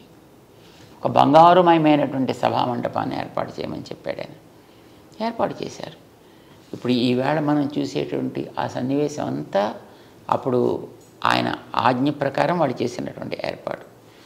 దాంట్లో ఈయన నేను పబళించి ఉంటాను, మీరు చేస్తూ ఉండండి, దాంట్లో నిర్ణయం చేస్తా అన్నాడు ఆయన. సభని నిర్మాణం చేసిన తర్వాత విష్ణువు అక్కడికి వచ్చి అక్కడ ఉంటే అప్పుడు పార్వతీ శివులు ఇద్దరు కూడా, పరమేశ్వరులు ఇద్దరు కూడా నాట్యం చేయడం ప్రారంభం చేశారు. ఎంతకాలం చేశారనేది మనకి తెలియదు ఇదమిత్తంగా, కానీ చాలా కాలం జరిగింది. ఇందులో ఎవరు కూడా తీసిపోయినటువంటి వ్యక్తిత్వం కలిగిన వాళ్ళే పోటాపోటీగా చేస్తున్నారు. పార్వతికి అంత పోటీ వచ్చేసింది ఆవిడకి, పరమశివుడికి అంత పోటీ వచ్చింది. ఇద్దరు కూడా నన్ను మించిన వాళ్ళు లేరంటే నన్ను మించిన వాళ్ళు లేడు అని అనుకుంటూ బ్రహ్మాండం చేసేస్తున్నారు. కానీ అప్పటికీ పార్వతీదేవి గెలవదు, పరమశివుడు గెలవట్లేదు. కానీ ఇది ఎక్కడో చోట ముడి పెట్టాలి కదా. ఇప్పుడు ఎలా ఉంటుందంటే నాట్య పోటీ అంటే, ఇప్పుడు మీరు చూడండి, ఈ జుగళబందీ చేసేటువంటి వాళ్ళు ఒకటి చేస్తారు ఒక ఇన్స్ట్రుమెంట్ మీద, ఇంకో ఇన్స్ట్రుమెంట్ మీద వాళ్ళు అదే దాన్ని మళ్ళీ ఆ రాగాన్ని ఆలపించాలి. సో ఇలాగ ఉంటాయి. సో ఈయన ఒకటి నృత్య భంగిమ ఈయన ఒకటి చేసి చూపించాలి, అది వాళ్ళు చేయాలి, వాళ్ళు ఒకటి చేసి చూపిస్తారు, ఈయన చేయాలి. ఇలా సాగుతుంది అది ఎప్పటి నుంచో. కానీ ఎప్పటికీ దీనికి ముగింపు అంచేత పడుకున్నటువంటి శ్రీ మహావిష్ణువు పరమశివుడికి సైగ చేసి చూపించాడు. ఆయన ఆపమని కాదు, ఇలా ఒక పాస్చర్, పాదాన్ని పైకెత్తి పెట్టే పాస్చర్ని అని చూపించాడు. ఇలా పెట్టవా. ఆవిడ తనకుండేటువంటి సహజమైనటువంటి స్థితిని బట్టి అట్లాగా ఆ ముద్ర వేయడానికి ఆవిడ సంకోచించింది. శివుడు గెలిచాడు అని డిక్లేర్ చేశారు. ఆ సందర్భంలో నిజానికి అది దేవతల ప్రార్థనతోటి విష్ణు పాపం శివుడిని గెలిపించాల్సి వచ్చింది ఆ భంగిమ చూపించి. సరే, ఆ తర్వాత కృతజ్ఞతతోటి పార్వతీ పరమేశ్వరులు ఇద్దరు కూడా అక్కడే ఉండిపోయారు. శ్రీ మహావిష్ణువుని ఆయన పాదాల దగ్గర సేవించుకుంటూ. ఇది ఆ క్షేత్రపు చరిత్ర. చిదంబరం ఇందాక మీరు చెప్పాను చూడండి, ఆ కులోత్తుంగ చోళుడు ఉన్నాడే, అసలు అతను చోళ వంశానికి చెందినవాడు కాడు. అతను ఎక్కడి నుంచి వచ్చినవాడు? అతను రాజరాజ నరేంద్రుడి యొక్క పరివారంలో ఉండేటువంటి ఒక వ్యక్తి. అతను దక్షిణానికి వచ్చి అక్కడ ఉండేటటువంటి చోళ వంశపు ఆవాల్టి రాజుని అది హతమార్చి దాన్ని తన కైవసం చేసుకున్నాడు. ఆయన చోళుడే కాదు అసలు, కానీ దాంట్లో చాలా గొప్పవాడు అనేటటువంటి పేరు, టైటిల్ అతనికి వచ్చేట్టుగా ఇక్కడ ఉండేటువంటి అర్చకులకి ప్రేరణ కలిగించి వాళ్ళకి ఏం చెప్పాడు ఆయన అక్కడ చేసే ఆరాధకులకి, మనం ఆరాధన చేసేటటువంటి శివుడు విష్ణువు పాదాల దగ్గర ఉండడం ఏమిటి, అంచేత అలా ఉండడానికి వీల్లేదు, దాన్ని తీయాలి. ఇప్పుడు జనాలకి ఏముంటుంటుంది, ఏదో ఒక రకంగా నడిపిస్తే, ఏ రకంగా నడిపిస్తే ఆ రకంగా వాళ్ళు నడుస్తారు. ఇలాగ వాళ్ళని నడిపించి వాళ్ళకి ఒక ద్వేషాన్ని రగిలించి అది ఉండడానికి వీల్లేదు అని అనిపించి వాళ్ళ చేత తను ఆ చోళ వంశంలో ఉత్తముడిగా అక్కడ ఉండేటువంటి ఒక అమ్మాయిని తను వివాహం చేసుకుని తను చోళ వంశానికి చెందినవాడుగా, అందుకోసం అందులో మామూలు చోళుడు కాదు, కుల ఉత్తంగ చోళుడు ఈ టైటిల్ తీసుకున్నాడు తను. అందుకోసం మన పెద్దవాళ్ళు ఎప్పుడు కూడా అతని పేరు కూడా చెప్పడానికి ఒప్పుకోరు. అవ్యపదేశ్యుడు అంటారు. స్వామి అవ్యపదేశ్యుడు. అవ్యపదేశ్యుడు. వ్యపదేశ్యుడు అంటే చెప్పదగిన వ్యక్తి అని, అవ్యపదేశ్యుడు అంటే అతని పేరు కూడా ఉచ్చరించడానికి అనర్హుడు అని. రెండవది అతను ఇంకో ఏం పేరు పెట్టారు, అతను రామానుజుల వారి మీద ఒక హత్యా ప్రయత్నం చేశాడు. అతను రామానుజుల వారిని అప్పట్లో వీరి యొక్క ప్రభావం చాలా ఎక్కువగా ఉంది అని, వీరిని తొలగించినట్టయితే మొత్తం సంప్రదాయం అంతా పోతుంది కనుక వీరిని ఏదో చేద్దామని ఉద్దేశంతో వీరిని తీసుకురమ్మని చెప్పాడు తన సభకి. అప్పుడు ఆయన దగ్గర ఉండేటటువంటి ఆయన గురువు గారు శిష్యుడు ఇద్దరూ కలిసి రామానుజుల వారిని కర్ణాటకకి పంపించి వీళ్ళిద్దరూ కూడా ఆ సభకి వెళ్ళి ఇద్దరు కళ్ళు పోగొట్టుకున్నారు.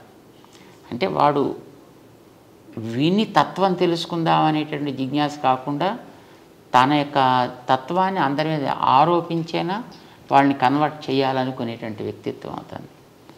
సో వీరికి చెప్పిన దాన్ని వాడు ఒప్పుకోక చివరికి వీరి కళ్ళు తీయడం జరిగింది.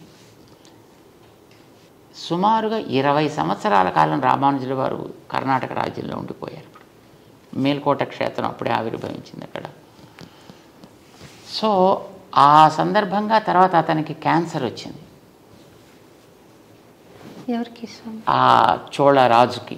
చోళరాజు కాదు వాడు, అవ్యపదేశ్యుడు. అవ్యపదేశ్యుడికి ఆ క్యాన్సర్, థ్రోట్లో క్యాన్సర్ వచ్చే తర్వాత అతను చనిపోయాడు. అతను అంచేత అతనికి క్రిమికంఠుడు. క్రిమికంఠుడు అని పేరు పెట్టారు తప్ప వాడి పేరుతో అతను ఎప్పుడు ఉచ్చరించారు. ఎందుకంటే అతను శివుడు అక్కడ విష్ణు భక్తుడిగా ఆయన పాదాల దగ్గర ఉంటే అక్కడి నుంచి ఉండే ఆ విష్ణువుని తీసి సముద్రంలో కలిపి దాన్ని శివాలయం కింద మార్చి ఇలా చాలా రకాలుగా తాను శైవ ప్రచారకుడు అని అనుకుంటూనే శివుడికి అన్యాయం చేశాడు ఆయన. అంటే శివుడి యొక్క స్వభావానికి విరుద్ధంగా ప్రవర్తించాడు ఆయన. శివుడు పరమ భక్త శిఖామణి. శివుణ్ణి పరమ భాగవతాన్ స్మరామి అంటారు మనకి భాగవతంలో. వైష్ణవానాం యథా శంభు అని శివుడు పరమ వైష్ణవుడని అందరూ ఆదరిస్తారు. విష్ణు పాదోద్భవి అయినటువంటి గంగని తన శిరస్సును ధరించి తను తరించాను అనుకున్న అతని పేరు అంతకుముందు రుద్రుడు. అతనికి ఈ గంగని తన శిరస్సును ధరించడం ద్వారా శివ సంజాత మంగళకరుడయ్యాడు ఆయన. అంటే విష్ణువు మీద ఆయనకు ఉండేటువంటి విశ్వాసం అంతటిది, గౌరవం అంతటిది. మీరు ఎక్కడైనా విష్ణు వైభవం ఎక్కడైనా చూడండి పురాణాల్లో, శివుడు చెప్పింది అంతా. శివుడు పార్వతికి చేసినటువంటి ఉపదేశమే మనకు కనిపిస్తుంది. ఆ రకంగా శివుడు ఎప్పుడు కూడా విష్ణు ద్వేషి కాదు, విష్ణువు శివద్వేషి అంతకంటే కాదు. వైష్ణవులు ఎప్పుడు కూడా శివుణ్ణి ద్వేషించరు. కానీ మరి వాళ్ళలో ఎందుకు ఆ రకమైనటువంటి భావం కలిగింది అనేటటువంటిది అది వాళ్ళకే తెలియాలి. ఇది తర్వాత వీళ్ళు ఇలా రేకెత్తించారు.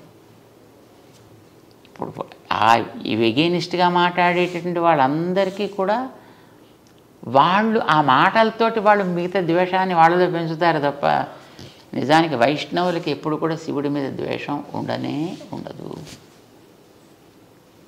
శివుణ్ణి పరం భాగవతుడిగా ఎప్పుడూ ఆదరిస్తారు. మన దక్షిణ దేశానికి వెళ్ళి చూస్తే ఎన్నో ఆలయాల్లో శివుడు క్షేత్రాధిపతిగా ఉంటాడు. అక్కడ మీరు దక్షిణ దేశంలో ఉండే పెద్ద పెద్ద వైష్ణవ క్షేత్రాలకు ఎక్కడికైనా మనం వెళ్ళి చూడొచ్చు. అక్కడ శివుడు క్షేత్రాధిపతి, స్థాన నిర్వాహకుడు అలా ఉంటాడనమాట అక్కడ. అండ్ చాలా చోట్ల ఉండేటటువంటి ఈ అమ్మవారి ఆలయాలు ఉంటాయి. అలాంటి వాటికి రామానుజులు అన్ని చోట్ల ఆరాధనలు ఏర్పాటు చేశారు, మర్యాదలు ఏర్పాటు చేశారు. ఇప్పుడు శ్రీరంగం చాలా పెద్ద క్షేత్రం. శ్రీరంగం పక్కన సమయపురం అని ఉంది అక్కడ అమ్మవారి క్షేత్రం. శ్రీరంగ క్షేత్రంలో బ్రహ్మోత్సవాలు ఆరంభం కావడానికి పూర్వం సమయపురంలో బ్రహ్మోత్సవాలు చేసి ఆ బ్రహ్మోత్సవాల్లో శ్రీరంగ క్షేత్ర పెరుమాళ్ దిగించే మర్యాదలు పంపించి అమ్మవారికి అక్కడ ఉత్సవాలు పూర్తయిన తర్వాత ఇప్పుడు రంగనాథుడు తన బ్రహ్మోత్సవాలు ప్రారంభం చేసుకుంటాడు. ఇది రామానుజులు వారు చేసిన వ్యవస్థ. ఇలా ఒకటి కాదు, మనకి ఎన్నో చోట్ల క్షేత్రాల్లో చూస్తే కాంచీపురం దగ్గర ఉండేటువంటి దివ్యక్షేత్రాల్లో చాలా చోట్ల అవన్నీ కూడా అక్కడ సుమారుగా 17 దివ్యదేశాలు ఉన్నాయి కాంచీపురం చుట్టూ. ఆ దివ్యదేశాల్లో అన్నిట్లో కూడా పరమశివుడికి జరపవలసినటువంటి ఉత్సవాలని జరిపి స్వామి ఆయా క్షేత్రాలను ఏర్పాటు చేశాడు. అక్కడ మీనాక్షి అమ్మవారి యొక్క ఆలయం మధురైలో ఉండేటటువంటి దానికి కూడా మలయధ్వజుడి యొక్క కుమార్తె ఆవిడ. సో అక్కడ కూడా జరిగే ఉత్సవాలు పక్కన ఉండి తిరుమాలింజోలయ్య అని అక్కడ ఒక క్షేత్రం ఉంది. అక్కడ ఉండేటువంటి పెరుమాళ్ళు విష్ణుమూర్తి ఆయన తనకి చెల్లెలుగా ఆవిడని భావించి ఆవిడికి ముందర ఉత్సవాలు జరిపించి ఆ తర్వాత తన ఉత్సవాలు చేసుకుంటాడు. అంచేత ఎక్కడైనా సరే అమ్మవారిని పార్వతిని లేదా పార్వతి అంశగా ఉండేటటువంటి ఇప్పుడు చండి దుర్గా ఇలాంటి వాటన్నిటిని కూడా తన సోదరిగానే భగవంతుడు ఎప్పుడు భావిస్తాడు. రామానుజుల వారు కూడా ఆ మర్యాదను నిలబెడుతూ ఆయా క్షేత్రాలకి ముందర మర్యాద జరిపి అవి అయిన తర్వాత తమ పెరుమాళ్ ఉత్సవాలు జరిపిస్తుంటారు అన్ని చోట్ల. ఎందుకనంటే శ్రీమద్ భాగవతంలో 10వ స్కంధంలో శ్రీకృష్ణుడు జైల్లో పుట్టాడు, మదురైలో. తను తల్లిదండ్రులకి ఇద్దరికి కనిపించి, నేను మీకు పిల్లవాడుగా పుట్టాను, ఎందుకంటే వాళ్ళు పిల్లవాడుగా నువ్వు మాకు పుట్టాలని తపస్సు చేసుకున్నటువంటి వాళ్ళు గతంలో. సో నేను మీకు పుట్టాను కదా అని 4 చేతులతోటి కనిపించాడు, ఆయుధాలతోటి. ఓ పుట్టావయ్యా జాతోసి దేవదేవేశ శంఖ చక్ర గదాధర. ఇలాగ వాళ్ళంతా అంగీకరించిన తర్వాత అప్పుడు ఆయన, నేను ఇక్కడ ఉంటే మళ్ళీ మీకు ప్రమాదం చేత నన్ను తీసుకెళ్ళి ఫలానా చోట చేర్చండి, అక్కడ ఒక అమ్మాయి ఇప్పటికే పుట్టి ఉంటుంది, ఆ అమ్మాయిని మీరు తెచ్చుకోండి ఇక్కడికి అని ఆయన ఆదేశించాడు. ఆదేశించినప్పుడు వసుదేవుడు పిల్లవాడిని తీసుకుంటాడు. ఎలా వెళ్ళాలి అని క్వశ్చన్ చేయలేదు, ఇక్కడ భగవంతుడు చెప్పిన ఆదేశం మీద మళ్ళీ డౌట్స్ ఉండాల్సిన అవసరం లేదు అతనికి. చేత వెళ్ళేటప్పటికి తలుపులు తెరుచుకున్నాయి, అక్కడ ఉండేవాళ్ళతో మత్తులో పడున్నారు. భోరన వాన పడుతోంది, కానీ మీద చుక్క మీద పట్టలేదు. వెనకాతల ఆదిశేషుడు పణాలతో ఉన్నాడు. యమునా నది దాటాలి, మోకాటి లోటులోకి నేల వచ్చేసింది. ఈయన హాయిగా నడుచుకుంటూ వెళ్ళిపోయాడు. దాని మించి ఆ పిల్లవాడిని నందగోపుడికి హ్యాండ్ ఓవర్ చేశాడు. నందగోపుడి దగ్గర ఉండే ఆ అమ్మాయిని తను చేతిలో తీసుకున్నాడు. అప్పటికే ఆవిడ అక్కడ పుట్టి ఉంది. ఆ పిల్లని తీసుకొచ్చి జైల్లోకి మళ్ళీ చేరిన తర్వాత అప్పుడు ఆ పిల్ల కేఆర్మని ఆవిడ ప్రారంభించింది. తలుపులన్నీ మూసేసుకున్నాక కంసుడు వచ్చాడు, తెలిసింది అతనికి. పిల్లని పైకి ఎగరేసి కింద కత్తి పెట్టి దాని మీద కట్ చేసే ప్రవృత్తి అతనిది. సో ఇలా చేద్దామని ఆ పిల్లని ఇలా పైకి ఎగరేశాడు.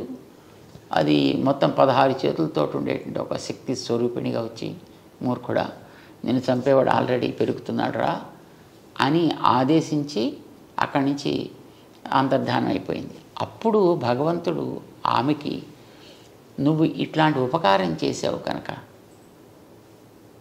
నిన్ను ఫలానా పేర్లతోటి ఆరాధన చేస్తారు, దుర్గా, కాత్యాయని ఇలాంటి అనేక పేర్లతోటి నిన్ను ఆరాధన చేస్తారు అని చెప్పాడు. ఇప్పుడు ఆవిడ కృష్ణుడు పుట్టినప్పుడు కృష్ణుడు తర్వాత పుట్టింది. అక్కడ కృష్ణుడు కార్యాన్ని సాధించి పెట్టింది. అందుచేత ఆవిడ కృష్ణుడికి సోదరి. కృష్ణుడు సాక్షాత్తు భగవానుడు చేత భగవానుడికి ఆవిడ సోదరి.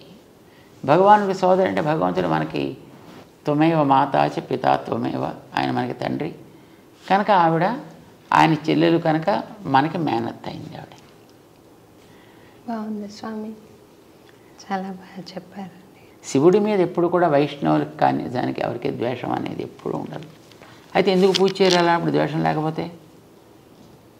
వెంటనే ఈ ప్రశ్న వస్తుంది, ఎందుకు పూజ చేయరంటే ఆయన ఆసుతోషి, కాస్త ఆయనకి కాస్త అనుకూలంగా మాట్లాడిన ఆనందపడిపోయేటువంటి వ్యక్తిత్వం, ఏది అడిగితే అది ఇచ్చేసేటటువంటి మనస్తత్వం, దానికి ముందు వెనక ఆయన చూడు. ఇప్పుడు భోళా శంకరుడు అని కదా అంటారు. నేను తల మీద చెవిటికైనా చేయి పెడితే వాడు భస్మం అయిపోవాలంటే తథాస్తు అనేసాడు ఈయన. మరి ఎక్స్పెరిమెంట్ నీ మీదే ఫస్ట్ చేస్తానయ్యా అంటే కానీ అప్పుడు తను తెలియదు అని ఇచ్చిన వారు ఎంత ప్రమాదకరము. ఆయన అలాగా అల్ప సంతోషి, వరాలనిచ్చేటువంటి వ్యక్తిత్వం. మనుషుల మనం జనరల్గా ఎంత భక్తుణ్ణి నేను అని అనుకున్న వ్యక్తులకైనా ఎవరైనా కోరికలు తీర్చేటటువంటి ఒక వ్యక్తి ఎదురకుండా ఉన్నాడు అని అంటే ఏదో అడగాలి కావాలని అనిపిస్తుంది. తాత్కాలికమైనటువంటి ఏదో ఒక లాభాన్ని పొందాలి అని అనిపిస్తుంది. ఇలాగా మనలో ఏదైనా ఒక తాత్కాలికమైనటువంటి ఒక ఆవేశం కలిగి ఏవో కోరితే ఆయన టక్మని ఇచ్చేసాడు అనుకోండి, అది మనకి హితకరం కాకపోవచ్చు, ప్రియం కానీ హితకరం కాకపోవచ్చు. సో అలాంటిది ఆయన ఇచ్చినప్పుడు మళ్ళీ మనం ఇంత బతికిన తర్వాత మళ్ళీ ఎక్కడికో మళ్ళీ కిందకి పోవలసి వస్తుంది అనే భయం చేత వైష్ణవులు ఆయన్ని అడగడానికి ప్రయత్నం చేయరు.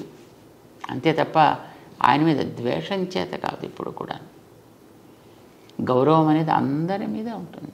ఆరాధన అందరి ఎందుకు ఉండక్కర్లేదు కదా. ఇప్పుడు ఒక స్త్రీ తన భర్తని ఆరాధిస్తుంది.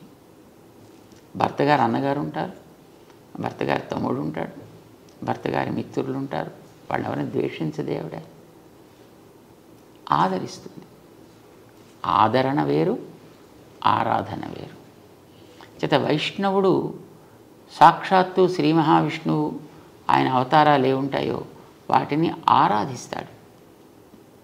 మిగిలినటువంటి వాళ్ళంతా దేవతలు. ఆ దేవతలందరినీ కూడా చిన్న అతి అల్పమైనటువంటి గ్రామ దేవత దగ్గర నుంచి ఈ దేవతలందరిలోకి అతి పెద్దవాడైన చతుర్ముఖ బ్రహ్మ దాకా అందరినీ ఆదరిస్తాడు, అందరినీ గౌరవిస్తాడు.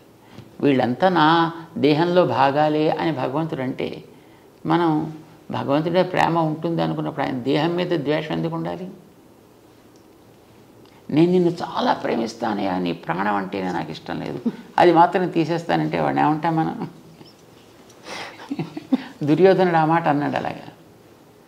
కృష్ణ నువ్వంటే మాకు భలే ప్రేమ తెలుసునా, పాండవులు అంటావా?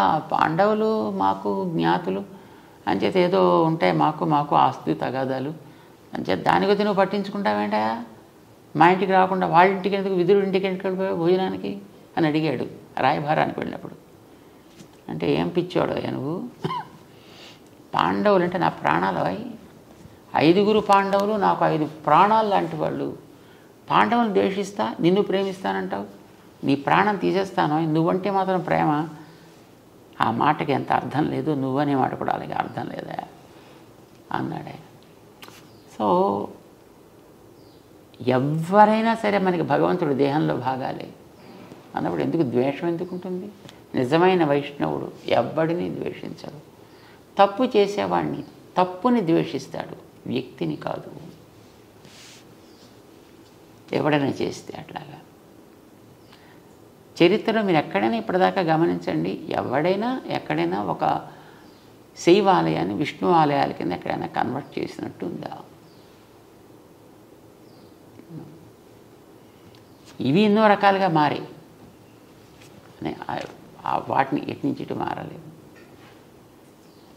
స్వామి, విశిష్టాద్వైత మార్గము అద్వైత మార్గము రెండు విభిన్న మార్గాల, ఒకటి రూపాంతరం చెంది ఇలా వచ్చిందా, లేకపోతే 2 మార్గాల ద్వారా కైవల్యం సాధించవచ్చా? ఆలోచనలో కలిగే పక్వతని బట్టి సిద్ధాంతాలు ఉంటాయి. సిద్ధాంతం అనేది ఒక వ్యక్తి యొక్క మానసికమైనటువంటి పరిపాక దశ ఎలా ఉంటుందో దాన్ని బట్టి అది ఏర్పడుతూ ఉంటుంది. ఇప్పుడు ఏదైనా ఒక వస్తువుని చూసి ఇది ఎన్ని అని అడిగామనుకోండి, ఏం చెప్తారు మీరు?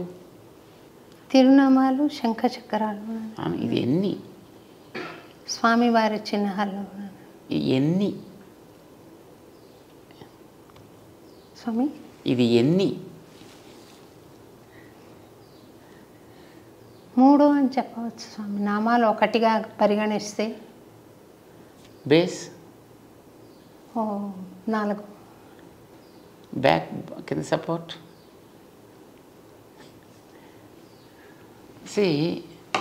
ఇంకోటి అడగండి, ఇది ఎన్ని? 1 గోరు అంతర్భాగం. అంటే అది ఇందులోదా వేరా? అందులోదే. గోరును వేలంటారా ఎవరన్నా? స్వామి అంటే అప్పుడు గోరు వేరనట్టనా? వేళ్ళలో భాగమే స్వామి. అంటే ఇది ఒకటే మరి ఎప్పుడు ఎన్ని? ఒకటే. గోరు skin, bone, blood, flesh, cells ఎన్ని? సో దీన్ని ఒకటి అనొచ్చు, అంశాలను విడివిడిగా చూస్తే వేరు వేరు అనొచ్చు. స్కిన్ వేరు, బ్లడ్ వేరు, బోన్స్ వేరు, బోన్స్లో ఉండేటటువంటి అంశాలు వేరు, బ్లడ్లో ఉండే అంశాలు వేరు. అలా చూస్తే ఇందులో బోల్డ్ అని ఉన్నాయి. ఇది ఒకటి కాదు, ఇది బోల్డ్ యొక్క సమాహారం, కలయిక. సెల్స్ ఉన్నాయి. Cells, there are thousands and millions of cells are there. So ఇది ఎన్నిటి యొక్క కలయిక, కూడుకున్న ఒకటి. కొందరు దీన్ని చూసి ఇది ఒకటే, ఒకటంటే ఒకటే అన్నారు కొందరు. ఆ ఒకటి మాత్రమే, ఇంకొకటి ఏమి అనడానికి వీల్లేదు. ఏమని అంటే అదంతా ఉత్తిదే. ఇది అద్వైతం. దీన్ని ఒకటి అని ఎలా అంటామండి? బోన్స్ ఎప్పుడు స్కిన్ కాదు, స్కిన్ ఎప్పుడు బ్లడ్ కాదు, బ్లడ్ ఎప్పుడు నెయిల్ కాదు, నెయిల్ ఎప్పుడు హెయిర్ కాదు. ఇవన్నీ వేరే వేరే. అది వేరు తత్వం అయిపోయింది, ద్వైతం అయిపోయింది. రామానుజులు అన్నారు ఇది వేరు అనొచ్చయ్యా, ఒకటి అనొచ్చు. అన్నిటితో కలిసిన ఒకటి. దాన్ని మనం విడివిడిగా చూడాలంటే వేరు. కనుక ఇది వేరా ఒకటా అంటే వేరు అనొచ్చు, ఒకటి అనొచ్చు. కానీ మరి ఎలా చెప్పాలి? అన్నిటితో కలిసిన ఒకటి. ఈ కలిసిన అనడానికి సంస్కృతంలో విశిష్టము అంటారు. విశిష్టం అంటే స్పెషల్ కాదు, విశిష్టం అంటే గ్రేట్ కాదు, విశిష్టం అంటే కలిసిన, కొన్నిటితో కలిసిన ఒకటి. అప్పుడు మీకు ప్రమాదం ఏం లేదు కదా. కొన్ని ఉన్నాయి దీంట్లో, ఎన్ని అంశాలు మీరు చూపించగలిగితే అన్నిటితో కలిసిన ఒకటి. ఇది విశిష్టమైన అద్వైతం. ఒకటే, కానీ ఒక్కటంటే ఏమీ లేని ఒకటి కాదు. ఏదో బ్రహ్మసత్యం జగన్ మిథ్య కాదు, అన్నిటితో కూడుకున్న ఒకటి. ఇది విశిష్ట అద్వైతం. అలాంటి మరొకటి లేదు ప్రపంచంలో, ప్రపంచానికి బయట. కానీ ఇందులో కదిలే ఉన్నాయి, కదలను ఉన్నాయి. సెల్స్ కదిలేవి, స్కిన్ కదలనిది, బోన్స్ కదలనిది. కదిలేవి కదలనివి ఈ రెండితోటి కూడుకొని ఉంది ఇది. కదిలే వాటిని చేతనాలు అన్నారు, కదలని వాటిని అచేతనాలు అన్నారు. ఈ చేతన అచేతన విశిష్టం, వాటి కలిసి ఉన్నది ఒకటి. ఈ లోపల ఈ వేలు అని పిలవడానికి ఆధారమైనటువంటి ఒక షేప్ ఏదో ఉంది దీనికి. దాన్ని బట్టి మనం దీన్ని వేలు అని అన్నాను. దీన్ని ఎందుకు వేలు అనరు? దీన్ని ఎందుకు వేలు అనరు? లేదు దీన్ని ఎందుకు చెయ్యనరు? సో దాని ఆకృతి విశేషాన్ని బట్టి, దాని యొక్క యాక్టివిటీని బట్టి, దాని యొక్క స్వరూపాన్ని బట్టి ఒక్కొక్క దానికి ఆయా నామ నిర్దేశం చేశారు. దానివల్ల దీనికి వేలు అని మనం పేరు పెట్టుకున్నాం. దీనికి ఆ వేలుత్వం అనే దాంట్లో ఉంటుంది. అది మొత్తం దీంట్లో అంతటా ఉంటుంది. ఇందులో ఉండే చేతనాలకి వర్తిస్తుంది, ఇందులో ఉండే అచేతనాలకి వర్తిస్తుంది, దీంట్లో ఉండే నడిపే శక్తికి వర్తిస్తుంది, మూడిటికి వర్తిస్తుంది. ఎందుకంటే ఇది మూడితోటి కలిసి ఎప్పుడు ఉంటుంది కనుక. స్కిన్గా ఎముకలుగా విడదీయగలమా? మళ్ళీ విడదీసి మళ్ళీ సెట్ చేసేసి మళ్ళీ మనం వాడుకోగలమా? నో. సో ఇది మనం జ్ఞాపకం పెట్టుకుంటే విశిష్ట అద్వైతం అంటే మనకు తెలిసిపోయినట్టే. మరి ఇప్పుడు అద్వైత మార్గంలో సాధన చేస్తున్న వాళ్ళకి పరమావధి ఎప్పుడు ఉంటుంది? ఎక్కడ వాళ్ళకి పరమావధి అనేది వాళ్ళు ఏం కోరరు కదా. అద్వైతం అనేటటువంటి దాన్ని తెలిసినటువంటి వ్యక్తి కోరుకునేది ఇక్కడ ఉండేటటువంటి బంధము పోవుట. తర్వాత నేను ఎక్కడికో వెళ్ళాల్సిందంటూ ఏం లేదు. ఎందుకంటే వాళ్ళకి ఏది వేరే ఇతరత్రా ఏది బ్రహ్మమే ఉంది ఇక్కడ. బ్రహ్మకి ఇక్కడ కేవలం ఒక అడ్డు ఒకటి ఏర్పడింది. ఈ అడ్డు తొలగితే బ్రహ్మమే. అది సత్య మార్గం అంటారా? అది సత్యము అసత్యము ప్రశ్న కాదు. ఆలోచన ధోరణిలో అదొక విధానం. అంటే యాంగిల్ మారిందంటారా? యా, దాన్ని మనం డిఫరెంట్ పారామీటర్స్ నుంచి మనం చూస్తున్నాం. తత్వం ఇప్పుడు తత్వమే. మనం అంగీకరించకపోయిన తత్వంలో మార్పు అయితే ఉండదు. తత్వం ఇప్పుడు సూర్యుడు ఇప్పుడు అలాగే సూర్యుడుగానే ఉంటాడు. కొంతమంది ఆ సూర్యుని గోడవని గుర్తిస్తారు, కొంతమంది దాన్ని నారాయణుడు అని గుర్తిస్తారు, కొంతమంది దేవత అని గుర్తిస్తారు, కొంతమంది ఒక శక్తిని గుర్తిస్తారు. That's okay. నువ్వు ఏమనుకున్నా, నువ్వు ఎలా చేసుకున్నా, ఏ రకమైన ఉపాసన నువ్వు చేసినా ఆయనలో అయితే మార్పే ఉండదు. ఇది వెళ్ళా సూర్యుడే మార్చలేదు. అది సూర్యుడిలాగే he remains as it is. That's okay. మీరు ఎలా అనుకున్నా దానికి ఆయనకేం అభ్యంతరం? మన తెలివిలో అభ్యంతరాలు ఉంటాయి.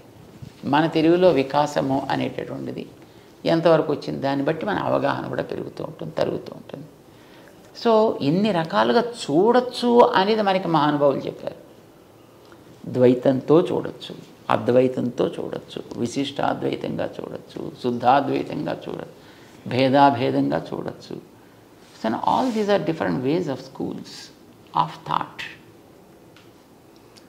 They can reach the ultimate.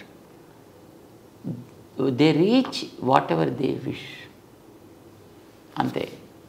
ఇప్పుడు వీళ్ళు కోరుకుంది ఏంటి కంటే బంధం నాకు తొలగిపోవాలను, తొలగిపోతుంది అంతే, అంతవరకు ఉంటారు. ద్వైతులు స్వామి, ద్వైతులు భగవంతుడిని చేరాలి అని అనుకుంటారు. చేరగలుగుతారా? ఆ నిష్ట వాళ్ళు ఉంటే ఎస్ తప్పకుండా వాళ్ళు చేరగలవచ్చు. మనం కోరేది మోక్షం అనేటటువంటిది కర్మబంధం. యాక్చువల్లీ ఇక్కడ మనకి ఎందుకోసం పుట్టుక చావు వస్తున్నాయి? కర్మబంధం. ఈ కర్మబంధం తొలగిపోవాలి మనకి. దీని పేరు మోక్ష. ఈ కర్మబంధం నాకు తొలగిపోయిందంటే నా సహజ స్థితి ఏదో నాకు ఏర్పడుతుంది. ఆ సహజ స్థితి ఏమిటి అనేది ఒక చోటు, పరమపదం అనేటటువంటి చోటు, అక్కడ భగవంతుడు విగ్రహ రూపంలో ఉంటాడు. విగ్రహ రూపంలో అంటే మన దగ్గర కూడా విగ్రహ రూపంలో ఉంటాడు, కానీ ఇలా ఉంటాడు అక్కడ ఆయన. ఓ సహజంగా ఉండేటువంటి జ్ఞాన శక్తి ఇలాంటి వాటి అన్నిటితోటి కూరుకుంటాడు. శరణాగతి గజ్జల్లో చూడండి, రామానుజరావు ముందర వర్ణిస్తారు, చూసారా? అన్ని రకాలుగాను వీడు నాకు ఈయనే ప్రభువు, ఈయనే నాకు సర్వస్వం, కనుక ఆయనకే నేను అంకితమై ఉండాలి, ఆయనకే నేను అన్ని రకాల సేవలు చేయగలగాలి. ఇది వాళ్ళలో ఉండేటువంటి ఒక కన్ఫర్మేషన్, ఒక రిజల్యూషన్. ఇది కలిగిన వాడికి ఎంతెంత వాడు ఆ భగవత్ సేవ వాడు చేసుకోగలుగుతుంటే వాడు అంతంత భగవంతుడి దగ్గరగానే ఉంటాడు వాడు. అయితే ఏంటి, మనకి కర్మ బంధం ఉన్నంత వరకు అనుకున్నట్టుగా చేయలేడు. బంధం తొలగిపోతే ఇంకా బాగా చేయగలుగుతాడు. అంటే కర్మబంధం తొలగడం, భగవత్ సన్నిధి లభించడం, భగవత్ సేవ చేసుకోవడం, ఇది ఒక స్టెప్ బై స్టెప్ అన్నమాట. దీన్ని మొదటి నుంచి ఆరంభం చేసి ఒక 54 మెట్ల కింద భావన చేస్తూ మన వాళ్ళు దాన్ని ఒక చిన్న ఒక ప్రవచనం ఉందన్నమాట. దాన్ని ఒక పుస్తకం కింద వేస్తారు దాన్ని. సో మనం చేసేటటువంటిది అల్టిమేట్లీ ఏం కోరుకుంటాం? భగవంతుడు, ఆయనకి మనం దాసులం, కనుక మనం చేసేది ప్రతిదీ ఆయనకి సేవ కావాలి. ఇక్కడ ఉండేటప్పుడైతే బంధంలో ఉండి చేస్తున్నాం, బంధం తొలగిపోతే ఇంకా బాగా చేసుకోగలుగుతాం. అంతే తేడా మనకి మోక్షం అంటే.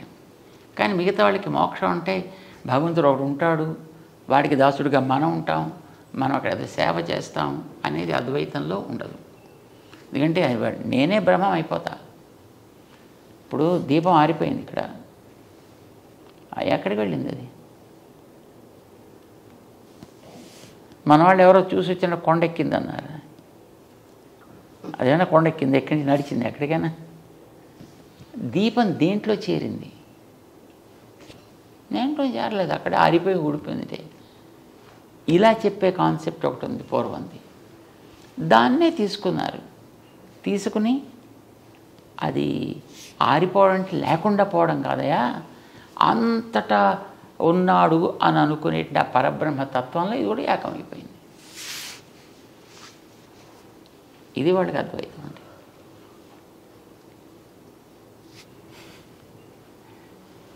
మళ్ళీ కమింగ్ బ్యాక్ టు సాధన స్వామి, ఆచార్య అనుగ్రహం పనిచేస్తుందా, విశ్వాసం ఎక్కువ పనిచేస్తుందా స్వామి? ఆచార్య అనుగ్రహం ఉంటే విశ్వాసాన్ని కూడా బలాన్ని ఇవ్వగలుగుతారు ఆయన. విశ్వాసం లేకున్నా ఆచార్య అనుగ్రహం పనిచేస్తుంది. కానీ ఇప్పుడు ఒక ఇనప మొక్కను తీసుకుని దాన్ని మనం కార్వ్ చేసి అందులోంచి ఒక అద్భుతమైనటువంటి ఒక శిలని, ఒక మూర్తిని తయారు చేస్తున్నాం. దానికి ఏముంటుంది? విశ్వాసం. నీలో తయారు కావాలి అని ఉంది, చెక్కేవాడిలో నేర్పడతాను ఉంది, వాడు చెక్కాడు.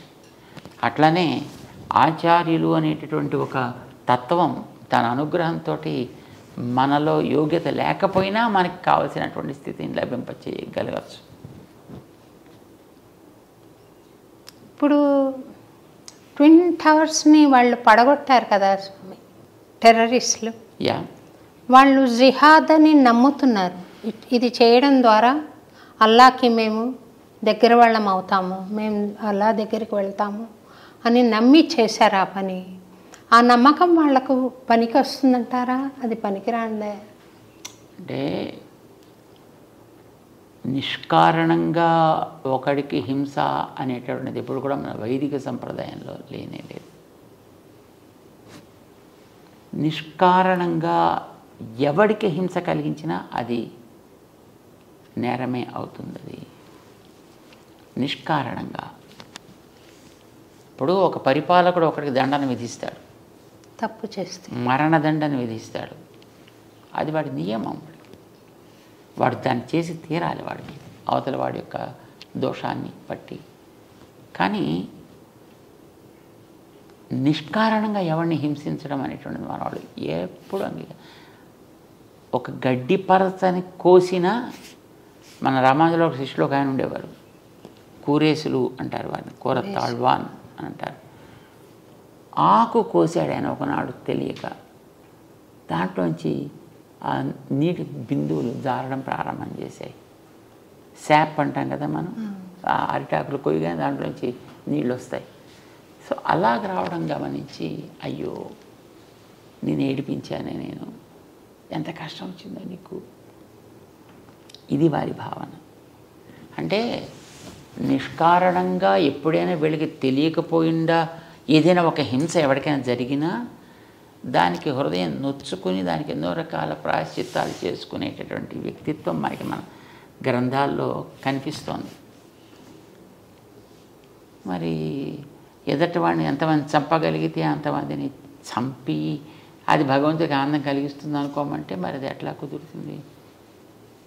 గ్రంథాల్లో అలాగా ఉండదన్నమాట. భగవంతుడి విషయంలో అలాంటిది ఉండదంతా. పిపి నాంచారి అని ఒక పాత్రను మనం చూస్తాం కదా స్వామి, అది సత్యమైన పాత్రేనా? యా, మేల్కోటలో ఉన్న ఉత్సవ విగ్రహంతో ఆమె చాలా ఇష్టపడి తీసుకుని వెళ్ళిందని. అంటే అప్పట్లో వాళ్ళు విగ్రహాలని తీసుకుని వెళ్ళిపోయేటప్పుడు మేలుకోట్ల విగ్రహం కూడా తీసుకెళ్ళిపోయారు. తర్వాత వాటిని ఎక్కడో తీసుకెళ్ళి లోపల పారేసుకుంటారు, అలా ఉండిపోయారు. రామానుజుల వారు ఆ మేలుకోటకి 20 సంవత్సరాల కాలం వెళ్ళారని అన్నాం కదా. ఆ సమయంలో ఒకచోట వారికి ఆ క్షేత్రంలో ఈవేళ పూజలు అందుకుంటుండేటువంటి స్వామి విగ్రహం కనిపించింది. చాలా అందమైనటువంటి విగ్రహం. అది ఎక్కడో గుడి కట్టాలి, ఎక్కడైనా దాన్ని లోపల పెట్టాలి. మూర్తిలో ఏ అవయవ వైకల్యం లేదు అని అంటే అలా ఆరాధన ఆగిపోవడానికి వీల్లేదు. దీనికి ఎక్కడైనా ఒక ఆలయం కట్టాలి. ఎదురు చూస్తూ ఉండేంతలో తొండనూరు రాజుగారి యొక్క కుమార్తెకి అనారోగ్యం చేసింది. ఎవరు తగ్గించలేకపోతున్నారు. వాళ్ళ రాచ వైద్యులు వచ్చారు, ఎవరు తగ్గించలేకపోతున్నారు. పాప ఆయన చాలా దిగులు పడిపోయి కూర్చున్నాడు. ఆయన రామానుజుల వారు వచ్చారని తెలిసి అక్కడ ఉండేటువంటి ఒక ఆయన ఇలా వచ్చారట మహానుభావులు. ఆయన గతంలో ఇలాంటి ఒక బ్రహ్మరాక్షసి ఎవరికో పడితే తొలగించారట, మనం కూడా చేస్తే బాగుంటుందని రాజుగారికి చెబితే రాజుగారు వచ్చి తన విషయాన్ని చెప్పుకుంటే రామానుజుల వారి దయతోటి వారి దగ్గరికి వెళ్ళి ఆ పాపకి పాదంతో రాక్షస విమోచనాన్ని కలిగిస్తారు. వెళ్ళిపోయినందుకు గుర్తేమిటి ఈవిడి పిల్లలోంచి ఆయనకి కూడా వాళ్ళకి డౌట్ వస్తే అప్పుడు ఆ పిల్లకి పట్టినటువంటి ఏదో ఆవేశం ఏదో అది పలికింది కానీ, నేను ఫలానా చెట్టు మీద నేనుంటా, నీ చెట్టు అక్కడ పక్కన ఒక చెట్టు ఉంది, ఇక్కడ రామానుజుల వారి దగ్గర నుంచి నీ పాదం తల మీద పెట్టి నాకు నీ పాద తీర్థాన్ని ప్రసాదిస్తే నేను ఇంట్లోంచి వెళుతూ ఆ చెట్టు కొమ్మని విరిచేసి నేను వెళతా. అది వెళ్ళినందుకు గుర్తు. అంటే రామానుజుల వారు వారికి పాదపూజ చేసుకోవడానికి అవకాశం ఇచ్చారు. పాదతీర్థం తీసుకున్నాక ఆ పిల్ల పడిపోయింది. అప్పుడు రాక్షస విమోచనం కలిగింది. ఇక్కడ కీటిలోంచి పక్కన చెట్టు కనిపిస్తుంది. అక్కడ ఒక కొద్దిసేపట్లో పెళ్ళమంటూ ఆ కొమ్మ కాస్త విరిగి నేల కూలిందన్నమాట. సో నిజంగా అప్పుడు వెళ్ళింది. అప్పుడు ఈయన శిష్యులు అయ్యారు, ఆలయం కట్టించారు. ఇప్పుడు రాజుగారి శిష్యులు అయ్యారు కనుక ఇప్పుడు ఆయన కట్టమంటే కడతారు, కట్టించాడు. ఉత్సవ విగ్రహాలు పెట్టాలి, ఎక్కడున్నారంటే తెలియలేదు. కానీ ఉత్సవ విగ్రహాలు ఇదివరకు పెట్టుకునే కిరీటం అయితే మా ట్రెజరీలో ఉంది అని చూపించారు, వజ్ర కిరీటం. మరి కిరీటం ఉన్నప్పుడు ఆరాధన మూర్తులేరి అంటే తీసుకెళ్ళిపోయారు, మనం ఏం చేయలేము. అప్పుడు వాటిని తీసుకొద్దాం, మనం వెళ్ళి అడుగుదాం, మన దేవుడిని మనకేమని అడుగుదాం అని రామాంజుల వారు అక్కడికి వెళ్ళి వాటి దగ్గర తీసుకొస్తారు ఆ విగ్రహాలని. మేలుకోటలో జరిగింది ఇప్పుడు ఈ సన్నివేశం. ఆ రకంగా వాళ్ళ దగ్గర నుంచి వెళ్ళిపోయినటువంటి విగ్రహాలు మళ్ళీ తీసుకొని రావడం, తీసుకొచ్చి ఇక్కడ ప్రతిష్ఠ చేసినప్పుడు ఆ వీడి దగ్గర ఉండే వజ్ర కిరీటం, ట్రెజరీలో ఉండే కిరీటం పట్టుకొచ్చి పెడితే కరెక్ట్గా మ్యాచ్ అయింది. సో అప్పటి నుంచి ఉత్సవమూర్తులు అక్కడ వేరే ఒక సన్నిధిలో ఉంటూ ఆరాధన అందుకుంటున్నారు. సో మేల్కోటలో ఉండేటప్పుడు వారు ఇట్లాంటి ఆ దోషాన్ని తొలగించి మళ్ళీ అక్కడ పునః ఆలయాన్ని పెట్టారనమాట. అక్కడ దానికి ఆ వజ్ర కిరీటాన్ని అక్కడ సమర్పణ చేశారు. అక్కడ ఈ బీబీ నాంచారి ఆ పిల్ల ఇది ఆ సుల్తాను దగ్గర ఎవరైతే తీసుకెళ్ళిపోయాడో వాడు అక్కడెక్కడ వారేశాడు. వాడు అందులోంచి ఏరు తెచ్చుకొని ఆ పిల్ల తన రూమ్లో పెట్టుకుంది. ఆ పిల్లకి ఆ మూర్తి చాలా అందంగా నచ్చింది, ఇంట్లో పెట్టుకుంది. రామానుజుల వారు వెళ్ళినప్పుడు ఆ సుల్తాన్ దగ్గరికి వెళ్ళారు. అప్పుడు ఢిల్లీ సుల్తాన్ దగ్గరికి కొంతమందిని తీసుకుని వెళితే వాళ్ళంతా శుభ్రంగా ద్వాసవర్ధ పుండాలు పెట్టుకుని కోటకు చుట్టూ తిరుగుతుంటే యుద్ధం కోసం వచ్చిన వాళ్ళు లేరు, కానీ పెద్ద సైన్యం గిన్యంతో వచ్చారు. అంటే దాని మీద ఎంక్వైరీ చేస్తే మేము వచ్చింది రాజుగారి దర్శనం కోసం. వెంటనే సరే లోపలికి రమ్మన్నారు. సో లోపలికి వచ్చిన తర్వాత వాళ్ళు ఈ సన్నివేశం చెప్పారు. మా దేవుడు మీ దగ్గర ఉన్నాడు, మాకు ఇప్పిస్తే తీసుకుని వెళతామండి. ఆ పిల్ల తన రూమ్లో పెట్టుకుందా. రామానుజుల వారు దేవుడిని ఇప్పించమంటే ఆ సుల్తాన్కి నవ్వు వచ్చింది. దేవుడు అంటే అన్నీ తెలిసినవాడు, అన్నీ చేయగలిగినవాడు కదా, దేవుడు ఇక్కడ మా దగ్గర ఎలా ఉంటాడు? ఇక్కడ నిజంగా నువ్వు దేవుడిని అనుకున్నట్టయితే మరి నువ్వు పిలువు, వస్తే తీసుకెళ్ళండి అంటే మేము పిలిస్తే ఆయన వస్తే మాకు మీరు అవకాశం ఇస్తారా? బ్రహ్మాండంగా మీకు కావాల్సిన సౌకర్యాలన్నీ చేస్తాయి, ఏం కావాలంటే మీరు చక్కగా తీసుకెళ్ళచ్చు, మొదలు ఎవడు మనం అడ్డకుండా ఉండేటట్టు చూసుకుంటా. యేషూర్ రామాదేవుడికి అప్పుడు సభలో కూర్చుని సెల్వ పిళ్ళాయి వారీర్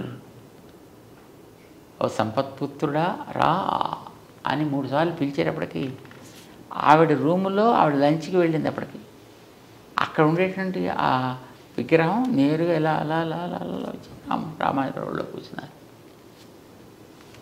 సుల్తాన్కి ఆశ్చర్యం. వెంటనే ఆయన తన యొక్క పరివారాన్ని అంతటిని కూడా ఇచ్చి వీరికి పంపించారు. ఆ రకంగా పట్టుకొచ్చేసి వీరు గుర్రాల మీద తీసుకొచ్చి మొత్తం ఒక 2 డేస్లో అక్కడ మొత్తం ఆలయం ప్రతిష్ఠ అయిపోయింది, యాజ్ యూజ్గా పెట్టేసుకున్నారు. ఆ తర్వాత ఈ పిల్ల వచ్చింది. ఎందుకంటే నాన్నగారి దగ్గర మొట్టమొదటి చెప్పింది, నాన్నగారు ఏం చేయలేదు. సరే అన్నారు, మేము మధ్యాహ్నం ఎవరో వచ్చారే తీసుకెళ్ళిపోయారు, అది నో ఐ వాంట్ ఇట్. సరే మరేం చేస్తారు? ఆవిడ అడిగినప్పుడు రథం గట్రా ఇచ్చి ఆవిడ పంపించారు. రామానుజుల వారు వెళ్ళిన దారిలో. కానీ ఆవిడ చూడు 10 రోజులు అయింది. కానీ రాజపుత్రికి కదా ఆగుతూ రావాలి. సరే వచ్చింది. గుళ్ళో దేవుడు తాను ఆరాధన చేసుకునేటువంటి, తను ప్రేమించినటువంటి ఆరాధన కాదు, వాడికి ఆరాధన ఏం తెలుస్తుంది, తను ప్రేమించిన వ్యక్తి ఎదుర్కొంటూ ఉన్నాడు. అక్కడ వెళ్ళి ఒకసారి నేను తెచ్చేసుకుంటా అన్నట్టుగా అటుపక్కకి వెళితే ఆపేశారు. దీన్ని దాటి వెళ్ళడానికి వీల్లేదు. ఏం చేయాలి? ఆ పిల్ల ఆ మాట తట్టుకోలేక,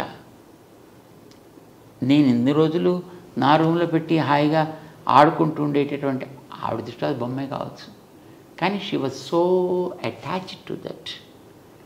దాని దగ్గరికి వెళ్ళకపోయేటప్పటికి అక్కడే దుఃఖంతో కూలిపోయింది, చనిపోయింది.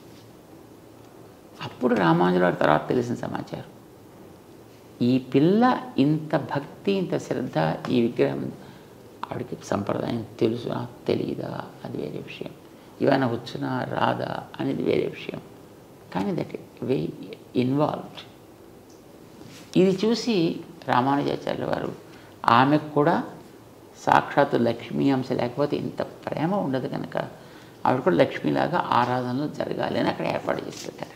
మేల్కోటలో ఉందా స్వామి? మేల్కోటలో ఇప్పుడు బీబీ నాంచియార్ అంట. ఎందుకు స్వామి అది హైలైట్ అవ్వలేదు? ఇప్పుడు ఉన్న ఈ మత విద్వేషాలు తగ్గుతాయి కదా.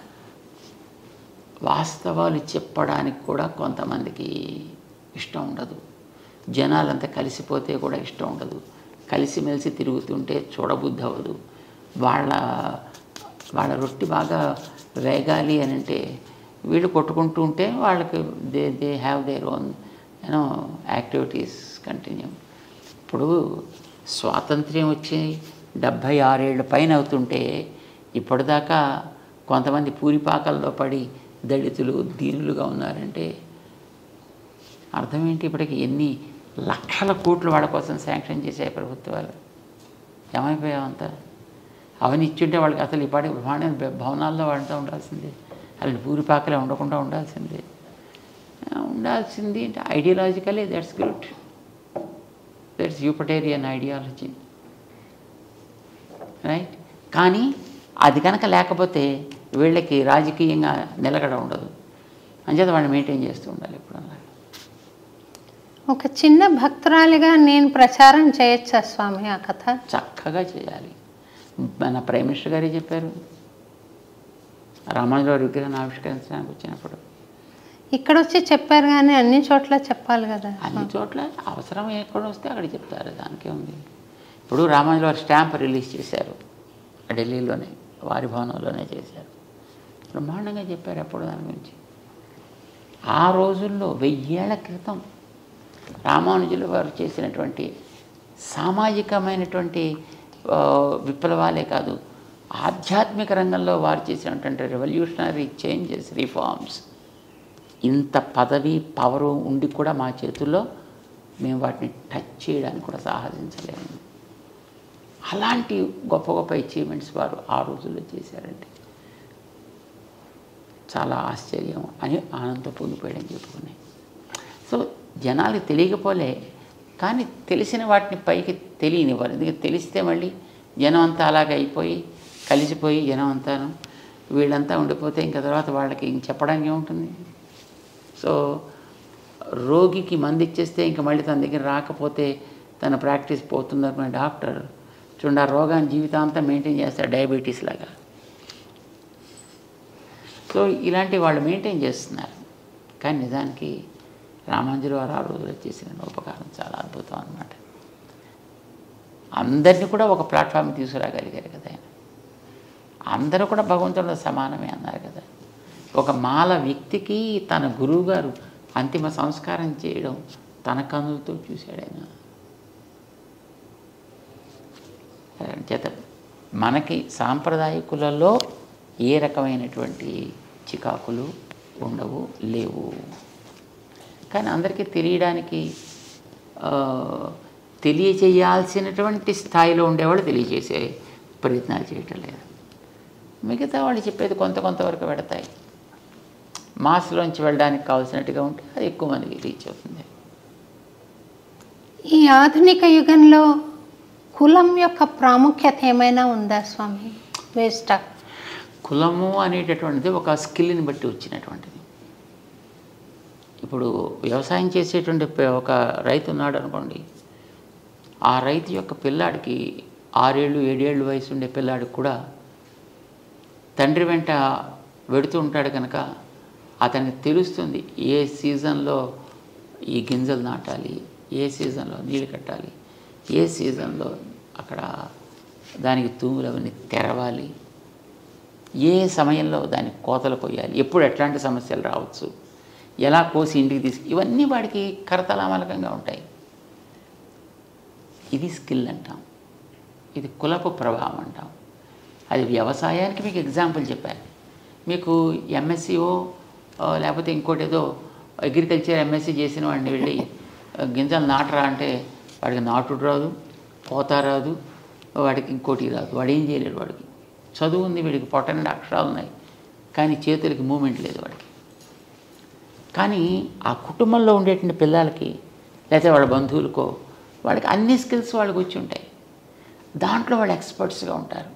వీడికి బయట చదువు కూడా తోడైతే తాను చేసే పనిని మరింత వేగవంతంగా మరింత ప్రొడక్టివ్గా చేయగలుగుతాడు. కులాలన్నీ అలా వచ్చినవి, ఒక్కొక్కటి ఒక్కొక్క స్కిల్ని బేస్ చేసుకుని అవన్నీ కూడా వచ్చాయి. కానీ ఈ రోజుల్లో ఆ స్కిల్స్ అన్నిటిని కూడా మొత్తం పూర్తిగా దే పుల్ డౌన్. నాకు చాలా సంతోషం కలిగించిన విషయం స్వామి, మీరు ఇళయరాజా గారి కార్యక్రమం ఏర్పాటు చేస్తున్నారని. ఆయనకు అంత సంగీతం అబ్బింది, మనం అనుకుంటున్న అగ్రవర్ణాలకు చెందిన మనిషి కాదు. మీరు పిలిచారు, నాకు చాలా సంతోషం అనిపించింది.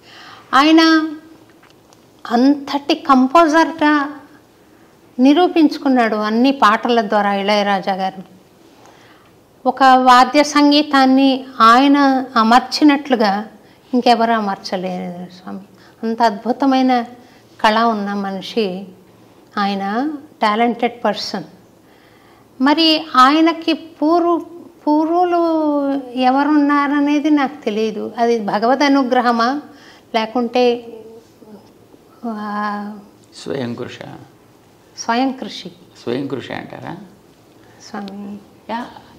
స్వయం కృషి కూడా భగవద్ అనుగ్రహమే స్వామి. మామూలుగా అయితే ఎవరికి ఏది రావాలన్నా భగవద్ అనుగ్రహమే ఉండాలి. లేదండి నేనే కష్టపడి సంపాదించుకున్నాను అంటే, కష్టపడి నువ్వు సంపాదించుకున్నాను అనుకునే నీలో కూడా వాడే కదా ఉన్నది. వాడు ఉన్నప్పుడే నువ్వు పని చేస్తావు, వాడు లేకపోతే ఇది సేవమే కదా. ఆధ్యాత్మిక మార్గం చూస్తే తిరుప్పణాళ్వార్ కూడా తిరుప్పణాళ్వార్ హరిజన్, ఇప్పుడు మనం అనుకునే హరిజన్. కానీ ఆయన భక్తి పరమ భక్తుడు. అందుకోసమే భగవంతుడు ఆయన్ని తన దేహంలో కలిపేసుకున్నాడు, ఆయన తనలో అబ్జార్బ్ చేసుకున్నాడు, ఆయన గోదాదేవిని చేసుకున్నట్టుగా. అందుకే ఆయన మన వాళ్ళ ఆలయాల్లో పెట్టి అంత భగవద్గీతను పొందినటువంటి వ్యక్తి సామాన్యుడు ఎందుకు అవుతాడు? అతను జత శారీరకమైనటువంటి వ్యక్తి తెచ్చి పక్కన పెట్టండి, ఆయనలో ఉండేటటువంటి భగవంతుడి యొక్క అంగీకారాన్ని దర్శించండి, ఆరాధించండి. అంచేత మన ఆళ్వార్లలో ఒకరిగా చేశారే. అదే ఎగ్జాంపుల్ మనకి తర్వాత రామానుజాచార్యుల వారి యొక్క గురువు గారు యామునాచార్యులు వారు కూడా అలానే ఒక దళితుడిని తన దగ్గర చేర్చుకున్నారు. తన దగ్గర ఉండేటంటే మిగతా వైదిక విద్యార్థులతో పాటు ఈక్వల్గా అతను కూడా సంస్కారాలు ఇచ్చారు. ఆ ఫ్రెండ్షిప్ తోటే రామానుజుల వారికి గురువుగా ఉండే మహాపూర్ణులు అని ఆయన ఆ హరిజనుడి యొక్క చర్మ సంస్కారాన్ని తను చేశాడు ఆయన. సో కులాలు అనేవి ఉన్నమాట వాస్తవం, కానీ కులాలు పోట్లాట్ల కోసం రాలేదు. కులాలు అనేవి కళని పెంచుకోవడానికి కోసం వచ్చాయి. మనకి కళలు పెరగాలి, కులాలు మనకి అభ్యంతరం కాకూడదు ఎప్పుడూను. కానీ అది సరైనటువంటి రీతిలో ఉపయోగించకపోతే అది ప్రమాదం అవుతుంది. దానికి సరైనటువంటి మార్గాన్ని చూపించకపోతే అది ప్రమాదకరం అవుతుంది. ఇప్పట్లో చూడండి, ఈ రోజుల్లో ప్రతివాడు ఆ కులం పేరు చెప్పుకొని, ఇదివరకు 4-5 కులాలు ఉండేవి, ఇప్పుడు 5-6 వేల కులాలు అయిపోయాయి మొత్తం అంతా. మరి ఎక్కడి నుంచి వచ్చాయమని తెలియదు, ఎందుకు వచ్చాయమని తెలియదు. పోయిన వ్యక్తులు ఆ కళని మనం పోషిస్తున్నామంటే ఆ కళని దారుణంగా నాశనం చేస్తున్నాం, వైజ్ఞానికం అని పేరు పెట్టుకుని. ఇప్పుడు వంశపారంపర్యంగా కొన్ని గుణాలు వస్తాయి, కొన్ని స్కిల్స్ వస్తాయి అని మనం అనుకుంటున్నాం కదా స్వామి. అలాంటి మంచి వంశంలో పుట్టి కూడా ఊహించని పరమ దుర్మార్గ పనులు చేసిన సన్నివేశాలు మనం ఈ మధ్య కొన్ని చూసాం స్వామి. ఎందుకు అలా జరుగుతుందంటారు? వాళ్లకు మామూలు విలన్ లాగా కూడా కాదు, అది అత్యాచారం జరుగుతుంది. ఎందుకు అలాగా? అదే వాళ్ళు పొరపాటున మనుషులే పుట్టారు, వాళ్ళు ఎక్కడో పుట్టాల్సిన వాళ్ళు. ఇప్పుడు చూడండి, ఇదివరకు మనుషులు క్రమ పద్ధతిగా జీవించేవారు, మిగతా ప్రాణులు కూడా వాటి మానాన బతుకుతుండేవి. ఇప్పుడు మనవాడు ఏం చేస్తున్నారు, తిండి అని పేరు పెట్టి మిగతా ప్రాణులన్నింటినీ నాశనం చేసేస్తున్నారు. మరి అందులోకి వెళ్ళి పుట్టాల్సినటువంటి ప్రాణి, అందులోకి ఉండాల్సినటువంటి జీవి ఎక్కడికి పోతాడు? ఎక్కడో చోటుకైతే పోవాలి కదా. క్రమాలు ఏది లేదు, శుభ్రంగా అందరికీ డోర్స్ ఓపెన్ చేసి పెట్టుకున్నారు వీళ్ళు ఇక్కడ మనుషులు. అంచేత తోడేలుగా పుట్టాల్సిన వ్యక్తి మనిషిగా పుట్టి, నక్కగా పుట్టాల్సిన వ్యక్తి మనిషిగా పుట్టి, జంతువుగా, పులిగా, పుట్రగా పుట్టాల్సినటువంటి ఆ జీవులు అక్కడ అడవులు క్లోజ్ చేసేసి అక్కడ జంతువుల్ని లేకుండా చేసేస్తే మరి ఎక్కడ అవకాశం అక్కడే కదా వచ్చి పుట్టాలి. మనుషుల దగ్గర అవకాశాలు ఉన్నాయి, మనుషుల్లో పుట్టేస్తున్నారు. ఆకృతి మానవాకృతి, ప్రవృత్తి చూస్తే అది. సో మార్చే ప్రయత్నం బలవంతంగా చేయాల్సి వస్తుంది. అలాంటప్పుడు కొంతమందిని నిగ్రహించే ప్రయత్నం బలవంతంగా చేయాల్సి వస్తుంది. మొదటి స్టెప్ అంతే. కానీ నిజమైనటువంటి రెండో స్టెప్ ఏంటంటే వాళ్ళకి కావాల్సిన సంస్కారాలు మనకి ఇవ్వగలగడం, అవకాశాలు సమానంగా ఎదగడానికి ఓపెన్ చేసి పెట్టడం. అది ఈక్వాలిటీ. రామాంజలో చేసిన పని అది. Keep opportunities open to everybody. దాంట్లో మన రిస్ట్రిక్షన్స్ పెట్టకూడదు. ఇప్పుడు ఈ కులం వాడికైతేనే ఇస్తా, ఈ లోపల ఉండేవాడికైతేనే ఇస్తా అలా చెప్పకు. ఇప్పుడు నీకు పట్టణాల్లో ఉండేటువంటి వాడు అన్ని రకాల ఎక్స్పోజర్స్ ఉంటాయి కనుక వాడికి త్వరగా విషయాలు గ్రహించే అవకాశం ఉంటుంది. అదే ఒక అడవిలో ఉండేటువంటి వాడికి, ఎందుకంటే వాడు తెలివైన వాడు కావచ్చు కానీ వాడికి ఆపర్చునిటీస్ ఆర్ నాట్ దేర్ కనుక వాడు దాన్ని నేర్చుకోలేకపోతాడు, వాడు వెనకబడిపోతాడు. ఇక్కడ నీకు ఉండేటువంటి ఈ ఫెసిలిటీ వాడి కోసం అక్కడ క్రియేట్ చేసి అప్పుడు వాడు ఎలా ఎదుగుతాడు చూడు. అప్పుడు వాడు ఎదుగుదలలో ఉండేటువంటి గొప్పతనం ఏమిటో గుర్తించు. Because that's useful for a comparative study. ఇంకా చిన్న ప్రశ్నలు 3 వేసి మీ టైం చాలా తీసుకున్నాను, ముగిస్తాను స్వామి. మీరు స్వామిని ప్రత్యక్షంగా దర్శించగలిగారా స్వామి? యా, వెంకటేశ్వర స్వామిని చూస్తున్నాం కదా. అట్లా విగ్రహ రూపంలో కాకుండా అదే పొరపాటు పడుతున్నాం. అక్కడ భగవంతుడికి తాను కోరుకున్న రూపాలు అనేకం ఉన్నాయి. ఒకనాడు తిరిగే రూపంలో వస్తా అన్నాడు, ఒకనాడు తిరగని రూపంలో వస్తా అన్నాడు, ఒకనాడు కొండగా ఉంటా అన్నాడు, నీటిగా ఉంటా అన్నాడు. కొండగా ఉన్నాడు బద్రికాశ్రమంలో, నీటిగా ఉన్నాడు పుష్కర క్షేత్రంలో, విగ్రహంగా ఉన్నాడు ఇక్కడ. అది ఆయన ప్రత్యక్ష రూపం, అది ఆయన స్వయంభూ స్వరూపం. అది మరి ప్రత్యక్షంగా మనం చూస్తున్నాం కదా, నమ్మకం లేదు మనకి అది ఆయనే. స్వామి ఇప్పుడు మీరు మాట్లాడుతున్నారు కదా, అలా అవసరమా? అలా మాట్లాడగలిగారు? అలా మాట్లాడు. ఎందుకు మాట్లాడంటే అలా మాట్లాడడానికి కొన్ని అవతారాలు సెలెక్ట్ చేసుకున్నాడు ఆయన. అలా మాట్లాడే ఏ వ్యక్తి అయినా వాడికి date of birth, date of departure ఉంటాయి. రాముల వారు వచ్చారు కదా, వచ్చారు మళ్ళీ వెళ్ళిపోవాల్సి వచ్చింది కదా, వెళ్ళిపోయారు. కృష్ణుడు వచ్చాడు మళ్ళీ వెళ్ళిపోవాల్సి వచ్చింది కదా. అవును స్వామి. అట్లా అలా కాకుండా పర్మనెంట్గా ఉండాలి అని అనుకున్నప్పుడే విగ్రహ రూపంలో వస్తాడు ఆయన. అది కూడా ఆయన తీసుకున్నటువంటి స్వరూపమే. మరి మనం ప్రత్యక్షంగా చూస్తున్నామా లేదా? మరి దేవుణ్ణి ప్రత్యక్షంగా చూస్తారా? ఎందుకు ప్రశ్న రావాలి? మాట్లాడాలని రూల్ ఏమిటి మీకు? సూర్యుడు మీకు కనిపిస్తున్నాడా లేడా? ప్రత్యక్ష దైవం మాట్లాడుతున్నాడా మీతోటి? అవసరమా? ఫ్యాన్ పైన తిరుగుతూ ఉంటుంది, మీతో మాట్లాడాలా? అవసరమా? తన స్థానంలో తనుండి తను చేయవలసిన పని చేస్తుంటే చాలు, మీకు కావాల్సినది మీకు లభిస్తుంది. దేవుడేనా అంతే, ఆయన మాట్లాడాల్సిన అవసరం ఉంది. అవసరం అయితే మనసుతో మాట్లాడతాడు. భక్తురాలిగా నేను విగ్రహాన్ని చూస్తున్నాను, మురిసిపోతున్నాను. స్వామి ఫ్లెష్ అండ్ బ్లడ్లో వచ్చి మాట్లాడితే బాగుండు. ఇప్పుడు స్వామి ఎలా మాట్లాడుతున్నారు? అలా మాట్లాడితే మళ్ళీ ఆయనకి మళ్ళీ ఒక మృత్యువు, మళ్ళీ వెళ్ళిపోవడం వస్తుంది. అది మనకి ఇష్టమా? నో. అంచేది అలా రావద్దు. అనంత అనుభూతి వేరు స్వామి, ఫ్లెష్ అండ్ బ్లడ్లో రారా అయితే స్వామి? నో.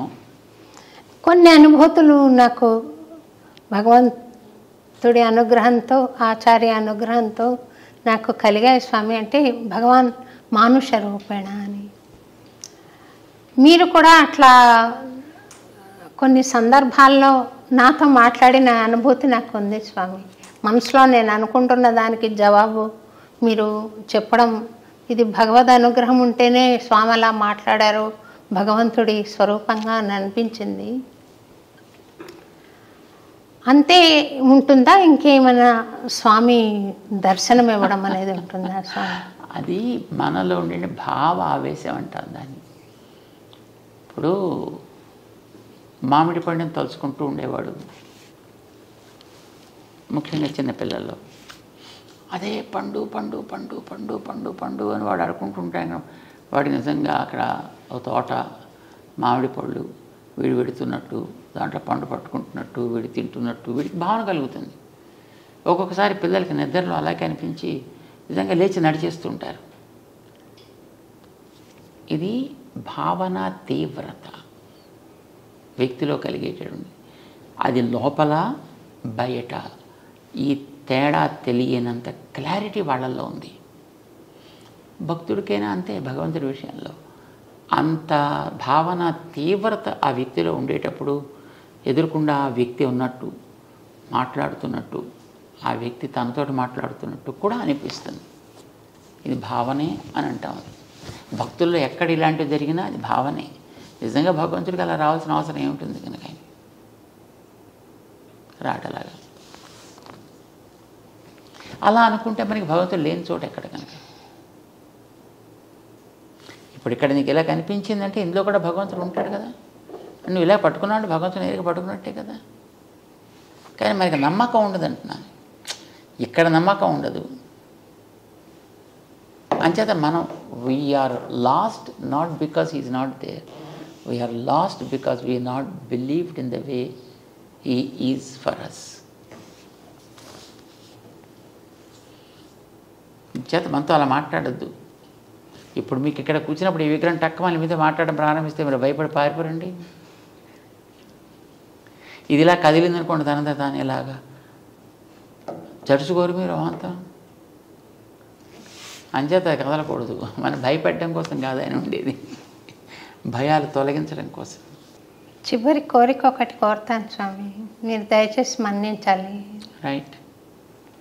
ఒక అన్నమయ్య కీర్తన పల్లవి ఏదైనా మీ నోటంట వినాలని స్వామి, చిన్నది ఏదైనా. అమ్మో మొత్తం మీరు మాట్లాడితే మీరు పొద్దున్నే కూడా అక్కడ నా దివ్య ప్రబంధం చదువుతున్నట్టున్నారు.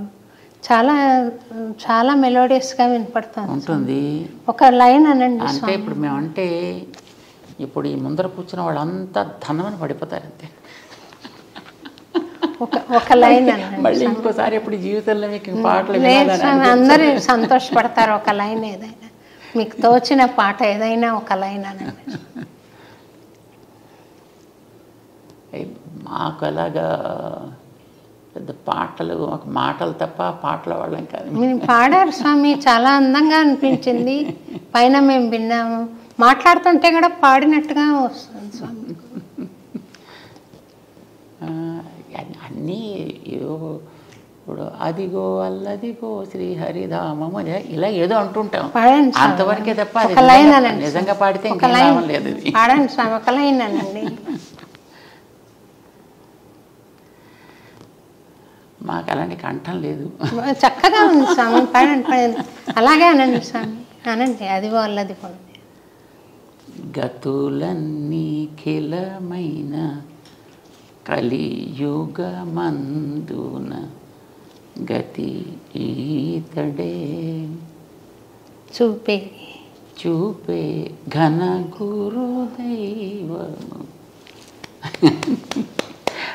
చాలా మాకు పాడాలని ఉంటుంది కానీ వినడం మీద ఎక్కువ ఇష్టం మాకు, పాడి భయపెట్టడం కంటే. బాగుంది స్వామి, చక్కగా. మీరు చాలా టైం మా కోసం స్పెండ్ చేసి ఈ కార్యక్రమంలో మాకు తెలియని విషయాలు చాలా తెలియజెప్పారు స్వామి. అనేక ధన్యవాదాలు మీకు, పాదాభివందనాలు చెబుతూ నాకు ఒక చిన్న ప్రశ్న ఇంకొకటి మిగిలిపోయింది స్వామి. ఆడవాళ్ళు వేదం చదవచ్చా చదవకూడదా? పుస్తకాలు బజార్లో ప్రింట్ చేసి ఇస్తున్నప్పుడు చదవచ్చా చదవకూడదా అనే ప్రశ్న ఏమిటి? పైగా బజార్లో ఎవరు కొనుక్కోద్దు అన్నారు, ఎవరు చదవద్దు అన్నారు. కనుక చదవచ్చా స్వామి? హాయిగా చదువుకోండి. వేద పఠనం చేయొచ్చు, నేర్చుకుని చదువుకున్నప్పుడు అదే వస్తుంది, అది పఠనమే కదా. అది అంటే నేను దాని అర్థం మనకేం మంత్రపుష్పం నేనంటే పర్వాలేదా స్వామి?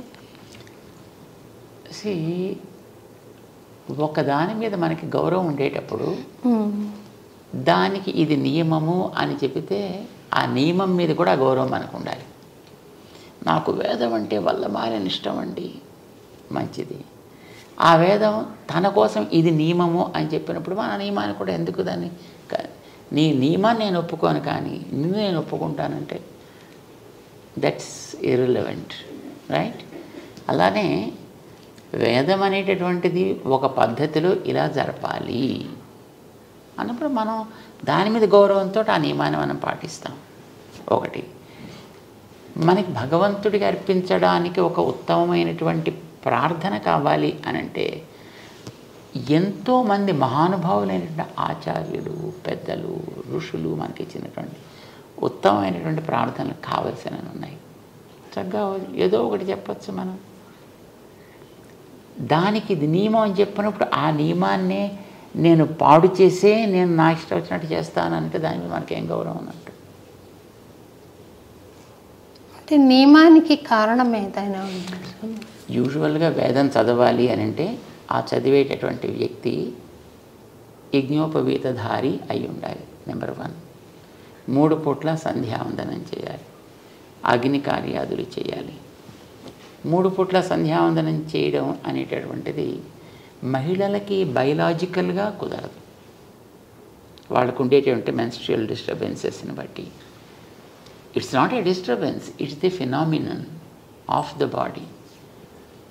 దాన్ని బట్టి వాళ్ళకి ఆ 3 దినాల్లో 4 దినాల్లో సంధ్యావందనం చేసే అవకాశం ఉండదు. మరి సంధ్యావందనం అనేటటువంటిది 3 పూట్ల చేయకపోతే అసలు వాడికి సంధ్యావందనం చేసే యోగ్యత కోల్పోతాడు అని అంటుంది.